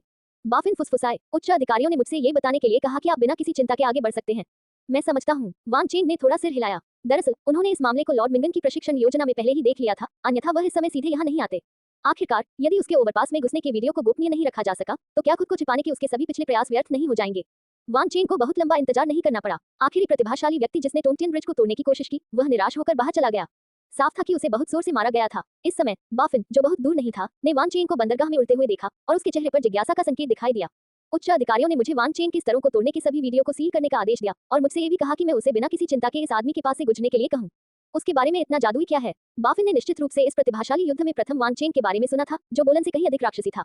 लेकिन फिर भी बाफिन को समझ नहीं आया कि शीर्ष नेता ऐसा आदेश क्यों देंगे। इस समय बाफिन अपने दिल में सोच रहा था और साथ ही उसने यूनिवर्स ब्रिज के अंदर सब कुछ देखने के लिए सीधे अपने अधिकार का इस्तेमाल किया। टोंटियन ब्रिज विमान के संरक्षक के रूप में बाफिन के पास स्वाभाविक रूप से प्रत्येक टोंटियन ब्रिज के अंदर की स्थिति का निरीक्षण करने का अधिकार है। शीर्ष प्रबंधन उसे वान चेन के परिणामों को फैलाने से रोकता है, लेकिन उसे देखने से नहीं रोकता है। वास्तव में बाफिन को वान चेन के प्रदर्शन की रिपोर्ट शीर्ष प्रबंधन को भी देनी होगी, इसलिए स्वाभाविक रूप से उसे इसे देखने की अनुमति लेनी होगी। दूसरा पक्ष टोंटियन ब्रिज में प्रवेश करने के बाद वान चेन आगे बढ़ना जारी रखा और जल्द ही वह टोंटियन ब्रिज के पहले स्तर के अंत में पहुंच गया। अपना प्रतिद्वंद्वी चुने। आप एक योद्धा, एक मानसिक नियंत्रक या एक मानसिक भ्रम फैलाने वाले को चुन सकते हैं। किसी भी प्रतिद्वंद्वी को चुनें और उसे हराएं और आप टोंटियन ट्याओ के पहले स्तर को पार कर लेंगे। अचानक सामने बादलों से आवाज आई। योद्धा वान चेन ने बिना किसी हिचकिचाहट के चुनाव किया। अगले ही पल काले तरल का एक बड़ा गोला बादल से बाहर निकला और हवा में तेजी से संघनित होकर आकार में आ गया। जल्द ही चेहरे पर चांदी का मुखौटा पहने एक व्यक्ति वान चेन के सामने आया। लड़ाई अब शुरू हो सकती है। मुझे हराओ और तुम प्रवेश कर सकते हो, चांदी के चेहरे वाला व्यक्ति हल्के से बोला, लेकिन इससे पहले कि वह अपनी बात पूरी कर पाता, एक ठंडा हाथ उसकी छाती में घुस चुका था और सीधे उसकी जिंदगी खत्म हो गई। वान चेन ने हल्के से कहा। 14वीं मंजिल टोंटियन ब्रिज के पहले कई स्तरों ने वान चेन के लिए कोई चुनौती पेश नहीं की। वह आमतौर पर हत्या कर देता था जैसे ही द्वारपाल प्रकट हुए, लेकिन वान चेन को यह नहीं पता था कि जब वह बड़ी आसानी से स्तर को पार कर रहा था। बाफिन, जो बाहर था और अपने अधिकार के माध्यम से यूनिवर्स ब्रिज के अंदर सब कुछ देख रहा था, पूरी तरह से स्तब्ध था। यह 8वीं मंजिल है और इसे सेकंडों में पार कर लिया जाता है। 9वीं मंजिल और इसे फिर सेकंडों में पार कर लिया जाता है। बफिन ने अपनी लार निगल ली। उन्हें स्पष्ट रूप से समझ में आया कि शीर्ष प्रबंधन ऐसा आदेश क्यों देगा। कानूनों की समझ का ये स्तर एक नवागंतुक का है जो अभी उनकी वर्चुअल यूनिवर्स कंपनी में शामिल हुआ है। 4 गुप्त क्षेत्रों में कई ब्रह्मांडीय प्रतिभाओं में से केवल कुछ मुट्ठी भर ही इसे हासिल कर सकते हैं। 10वीं मंजिल पारित, 11वीं मंजिल, 12वीं मंजिल बाफिन पहले से ही सुना था। उन्होंने अनगिनत वर्षों तक टोंटियन ब्रिज की रक्षा की थी और अनगिनत प्रतिभाओं को देखा था, लेकिन ये पहली बार था जब उन्होंने वान चेन जैसे किसी व्यक्ति को देखा था। स्काई ब्रिज पर अपने पहले प्रयास में आपने आसानी से 12वीं मंजिल पार कर ली। ये कैसा राक्षस है। जल्द ही वान चेन टोंटियन ब्रिज की 13वीं मंजिल के अंत में पहुंचे और एक द्वारपाल फिर से दिखाई दिया। एक नवागंतुक ने अपने पहले ही प्रयास में इसे यहाँ बनाया है। ये पहली बार है जब मैंने इसे देखा है। दुर्लभ बात यह है कि आपने ऐसा रास्ता चुना है जहाँ समय और स्थान साथ साथ चलते हैं। द्वारपाल ने वान चेन की ओर देखा और हल्की सी आह भरी। क्या इस ब्रह्मांडीय पुल तक पहुंचने का कोई और रास्ता है? वान चेन ने पूछा। बिल्कुल। द्वारपाल का वान चेन से लड़ने का कोई इरादा नहीं था। उन्होंने धैर्यपूर्वक समझाया। ब्रह्मांड टोंटियन ब्रिज की वंशावली को मोटे तौर पर 3 श्रेणियों में विभाजित किया गया है। एक है समय को मुख्य विधि के रूप में और स्थान को सहायक विधि के रूप में समझना। एक है अंतरिक्ष को मुख्य विधि और समय को सहायक विधि के रूप में समझना, और अंतिम आपके जैसा है जहाँ समय और स्थान साथ साथ चलते हैं। मैं समझता हूँ। वान चेन ने थोड़ा सिर हिलाया। ये वास्तव में स्वाभाविक बात होनी चाहिए। दरअसल हर किसी के पास वान चेन जैसी प्रतिभा नहीं होती जो समय और स्थान में तेजी से प्रगति कर सके। यदि आप समय और स्थान में से किसी एक पर महारत हासिल कर लेते हैं तो आप ब्रह्मांड के मालिक बन सकते हैं। यदि आप दोनों नियमों में महारत हासिल कर लेते हैं तो आप ब्रह्मांड के मालिक होंगे। सामान्य लोगों के लिए शुरू से ही ब्रह्मांड के भगवान को लक्ष्य बनाना कठिन है। ब्रह्मांड का भगवान बनने में सक्षम होना पहले से ही एक अविश्वसनीय उपलब्धि है। अच्छा ऐसा है। वान चेन ने फिर सिर हिलाया। ये चैलेंजर वास्तव में अच्छा था। ये जानकारी उनके लिए बहुत उपयोगी थी। एक और बात, द्वारपाल मुस्कुराया। आपने इतने सारे स्तर पार कर लिए हैं। मुझे आश्चर्य है कि क्या आपको पता चला है कि इस टोंटियन ब्रिज का हर 3 स्तर एक बड़ा स्तर है। दूसरे शब्दों में, मैं 12वें स्तर के द्वारपाल से पूरी तरह से अलग हूँ। मेरे स्तर को पार करना इतना आसान नहीं है। शून्य में अचानक एक बड़ी दरार दिखाई दी और साथ ही दरार धीरे धीरे बढ़ती हुई प्रतीत हो रही थी, लेकिन वास्तव में द्वारपाल की ओर बहुत तेजी से बढ़ रही थी। ब्रह्मांड की सच्ची व्याख्या की युक्तियां, दुर्भाग्य से वे मेरे लिए बहुत अपरिपक्व और बेकार हैं। द्वारपाल ने हाथ बढ़ाया। वह कुछ करने ही वाला था कि अचानक उसका चेहरा बदल गया। किसी अज्ञात समय में द्वारपाल के शरीर के चारों ओर सैकड़ों और हजारों समान दरारें दिखाई दी। हंसो हंसो हंसो। सभी दरारों पर एक साथ हमला किया गया और मूल रूप से बरकरार द्वारपाल तुरंत अनगिनत टुकड़ों में बदल गया। पुकारना। वान चेन की आकृति वही दिखाई दी जहां द्वारपाल अभी अभी गया था। मैं इस कदम से काफी परिचित हूँ, वान चेन ने शांति से कहा, और फिर वह बिना किसी हिचकिचाहट के अगले स्तर पर आगे बढ़ना जारी रखा। कुछ ही समय बाद वान चेन 14वीं मंजिल के अंत में पहुंचे और जल्द ही एक नया द्वारपाल सामने आया। आप बहुत शक्तिशाली हैं, लेकिन इस स्तर को पार करना आसान नहीं है। मैं देख रहा हूँ कि आपने ब्रह्मांड की सच्ची व्याख्या को समझ लिया है, इसलिए मैं अगली बार आपके खिलाफ उसी चाल का उपयोग करूंगा। द्वारपाल ने वान चेन को गंभीरता से घूरते हुए कहा। तीसरे स्तर में वान चेन की ताकत ने उन्हें लापरवाह होने की हिम्मत नहीं की। तो फिर इसे आजमाएं। वान चेन धीरे धीरे द्वारपाल की ओर चला गया। इस समय उनका फिगर अनियमित होने लगा। ये देखकर द्वारपाल के हाव भाव थोड़े बदल गए। अगले ही पल वह सीधे वान चेन को मारने के लिए उसकी ओर दौड़ा। पुकारना। एक भयानक शक्ति आकाश से उतरी और अचानक द्वारपाल पर आक्रमण कर दिया। द्वारपाल एक पल में गायब हो गया और उसी समय वान चेन, जो अभी अभी आधा टूटा हुआ था, पुनः प्रकट हुआ। उसके हमले को द्वारपाल ने चकमा दे दिया, लेकिन शून्य में कई काले निशान रह गए जो लंबे समय तक बने रहे। ऐसा लगता है कि मैं तुम्हें इन चालों से नहीं हरा सकता। चलो आमने सामने लड़ें। वान चेन ने दूर से द्वारपाल की ओर देखते हुए कहा। बिल्कुल वही जो मैं चाहता हूँ। द्वारपाल ने शांति से सिर हिलाया और अगले ही पल दोनों एक ही समय पर चले गए। उछाल। एक पल में एक भयानक लहर सुनाई दी और 2 आकृतियां निकट दूरी पर लड़ने लगी। वान चेन ने अपने हाथों को हथियार के रूप में इस्तेमाल किया और द्वारपाल ने भी। ब्रह्मांड की सच्ची व्याख्या ने समय और स्थान पर आधारित अनगिनत गुप्त तकनीकों को दर्ज किया। ये गुप्त तकनीकें दो व्यक्तियों की मुट्ठी और पैरों के बीच प्रकट हुई।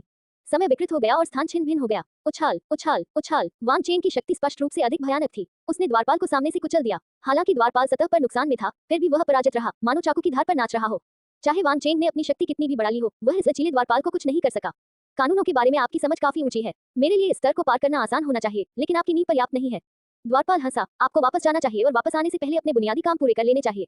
उद्धरण चिन्ह उद्धरण चिन्ह। वान चेंग ने कुछ नहीं कहा। उन्होंने माना कि ये वाकई उनकी कमी थी। हालांकि उसने पिछले वर्ष सी शार्क किंग के मार्गदर्शन में कई गुप्त पुस्तकों का आदान प्रदान किया था, लेकिन उसने अभी तक उन सभी को पढ़ना समाप्त नहीं किया था।